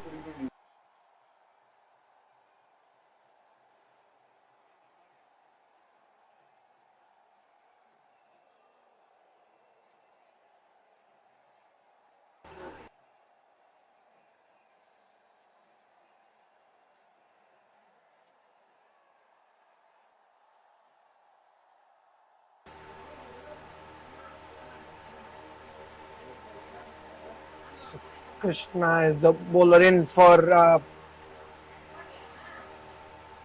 Canada. Plays it along the onside.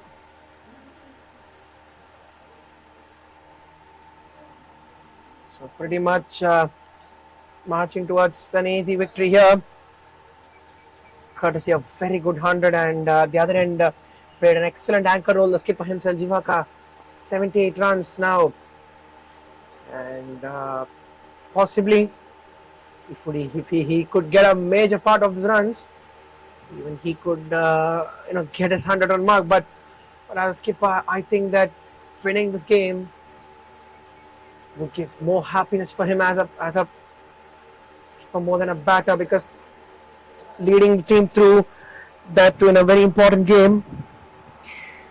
Uh,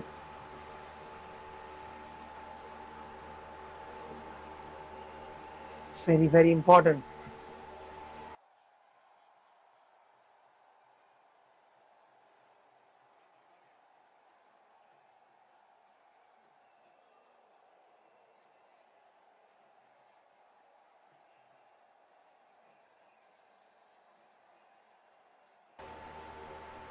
End of the 34 overs. USA here are 2-1-4 for 2.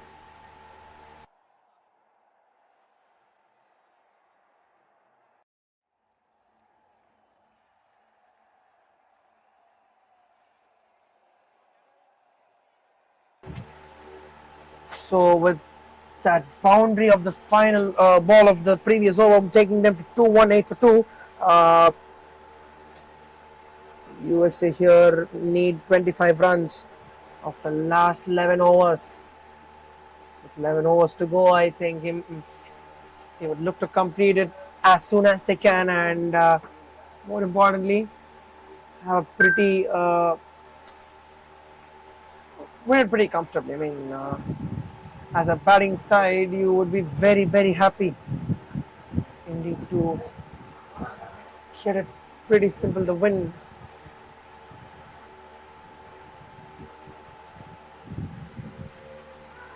Oh, that's an appeal and given. So finally a wicket for Kanti Patel, and very well played by the Sri Lankan captain. A very good knock from Jivaka comes to an end. 79 runs of 91 balls. Had played a great anchoring knock at the other end, stayed through at one end for the batter Ajit, who batted really well. So has to walk back the skipper here.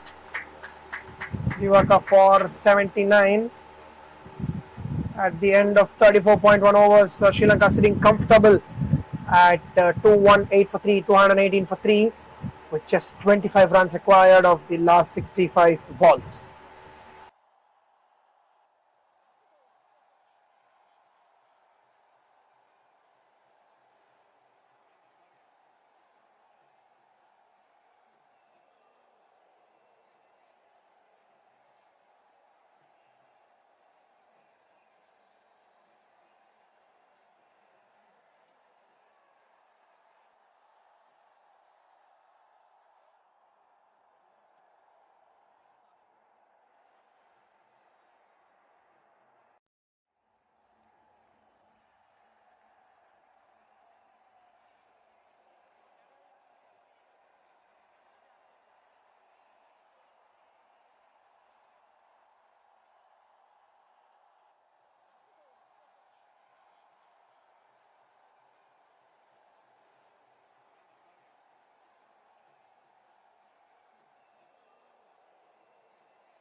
So Wayne Copeland is the new batter in for USA, and once again a huge appeal there, but looks like there was some bat involved on that occasion. So had a good day with the ball. Wayne Copeland was instrumental in shifting the momentum in the end overs towards USA by getting a few Canadian wickets. So if he can just a formality from here, can play around those 25 runs that are left in the kitty and complete the game, it would definitely help him and his team scores a lot. So two dot balls after the wicket and it's over. So going pretty well. That is very well driven. A very good running there from Ajit. So he is the man who's stayed along 109 runs at the moment. Definitely has had a great tournament with the bat. And more importantly, so has to. I mean, if he can just stay along and get the winning runs here for USA, that's one of the best things that can happen to them. Right, so with nearly 10 overs remaining, once again, that's a dot ball there. In fact, that's a good catch there. So, in the set pattern, losing his wicket here. On this occasion, Ajit also has to walk back after playing a brilliant knock. Uh, did that ball carry? Nice. Yes, it did. Yes, it did. So Ajit Jaisingh, after a very, very good knock of 109 runs, has to walk back. And 219 for 4 at the end of 34.5 overs.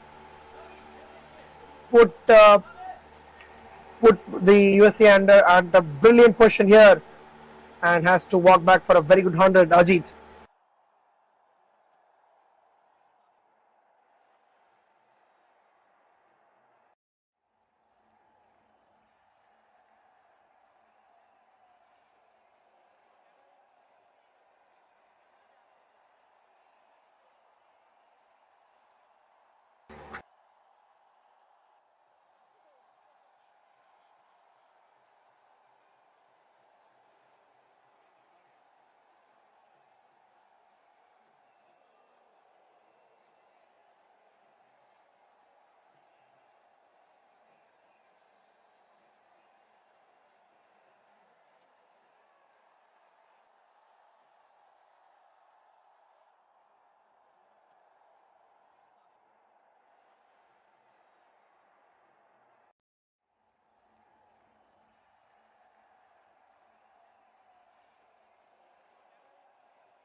End of the 35 overs, 219 for 4 USA.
He's played in the gap on the offside. That's a fine shot. So pretty much just a few hits away as far as USA are concerned. They've put in a very brilliant and a dominant performance over Canada here. Yes, although they've caught two quick wickets, but both the skipper Jivaka and Ajit at the other end have completely done what they have to do and shifted the momentum completely towards USA and pretty much job done. So just the last 20 runs here of 58 balls. That's more than 9.5 overs. So need to play around, and just should be a formality from here.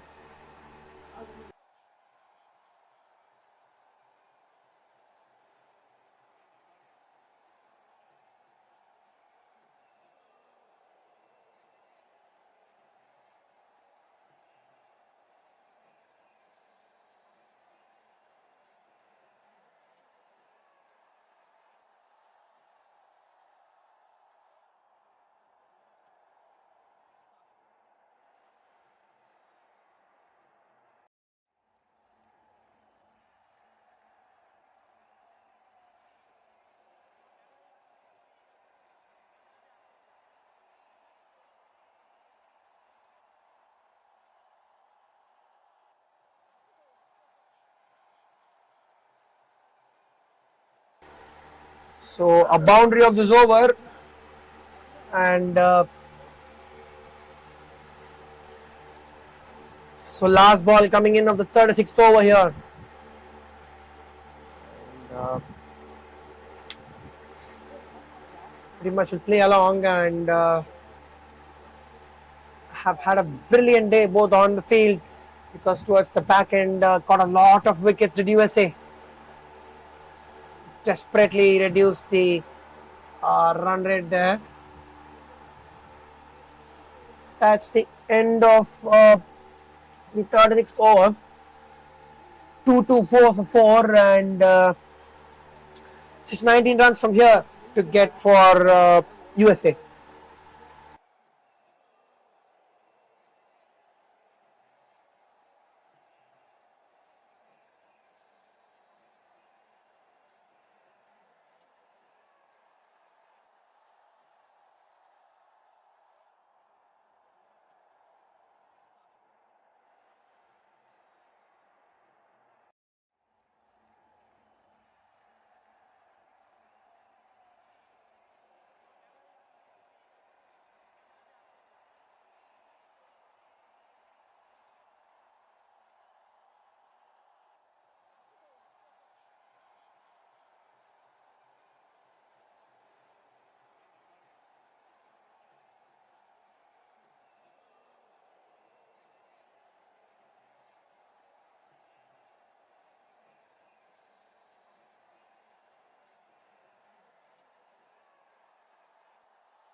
So that's a dot ball there to start. Just 19 to get of the last 9 overs.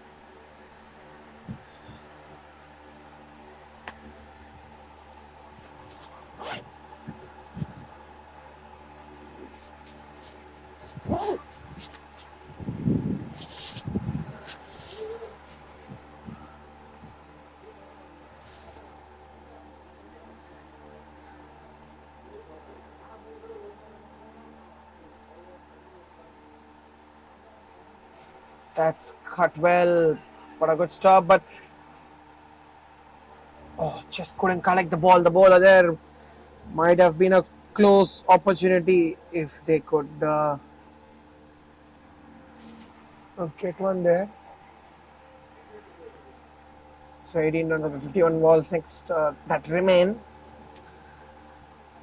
It is over. So Ravi Suri is the man on strike. Plays it well and once again no runs of the ball.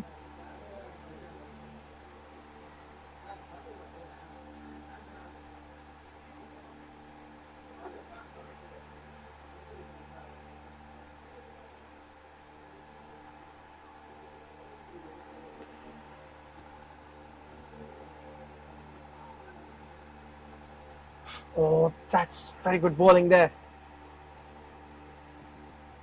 Going good here. Just one run consider the first five balls is over.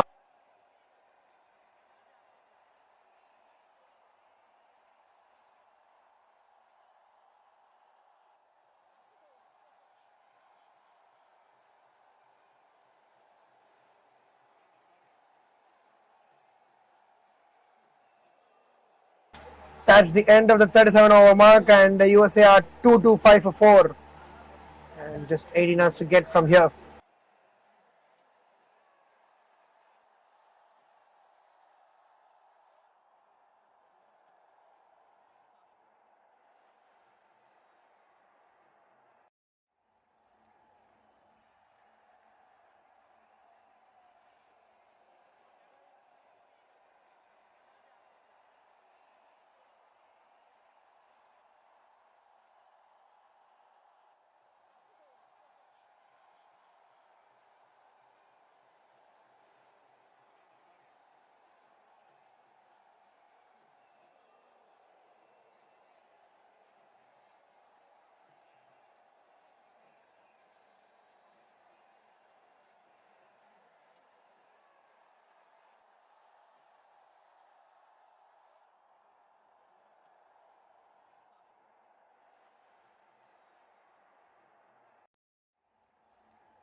So in quick time in this over, 2 wickets are down, and now we're just seeing a miracle happening over here from Canada. Once again, that's a wide ball. So with 11 runs to fight, taking it as close as they can, Canada. But that's what wickets can do. Quick wickets. They might, put the batters under pressure at the moment. Krishna is back. Bowling is the last over of the spell. It's well played. They'll get a quick single. So 6 down now, and just 10 more runs to get. And 1 or 2 wickets here. Oh, anything is possible in cricket, guys. So yeah, end of the 38th over, 233 for 6 USA.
Once again, that's a sweep shot there, a swing and a miss. So trying to just pull the game back here are Canada, but with just 10 runs there, still the upper hand towards USA. But is there something that we can see here? I mean, a lot of crazy stuff has happened in cricket. Can we just see one more here?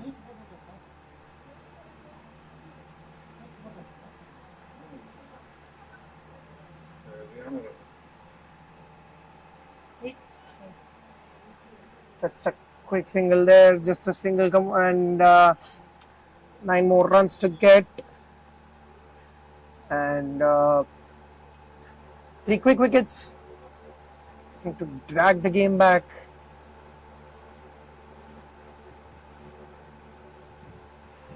But one need not panic from here. Just need to watch the ball because they have a lot of balls left. And they need not, just panic and lose wickets. Because it's just 9 runs, it should be a very, very easy task. Just play the ball around. Nothing much to do from both the batters. A wide ball this time. So that will, just calm the nerves of the USA batters, both Ravi Suri and Dave Ramdan. Once again, that's very well played. Superbly played, and that'll reach the boundary. Just try to play it late and caught it to the boundary with ease.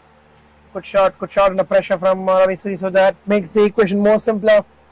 Just 5 more runs to get. And a pretty dominant performance, although trying to make a mini comeback here did Canada. But obviously, I mean, just 9 runs to get. Sometimes 1 or 2 shots can just leave the pressure easily. So 5 more runs to get.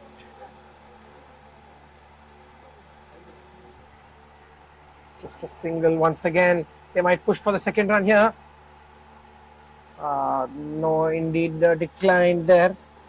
Declined the call there. So just 1 hit away USA just 4 more to get from here. That should be the end of the game. One hit back, 3 more to get. Right. That's once again well driven for a single. So 2 more runs to go anytime, Just in this particular over, the game might end. So, end of 39 overs, 2 for 1 for 6, USA.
So they go for a single there.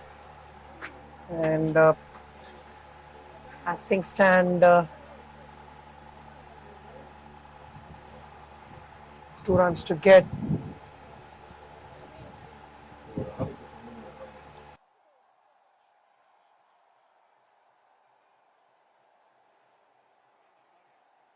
Two runs to get from here.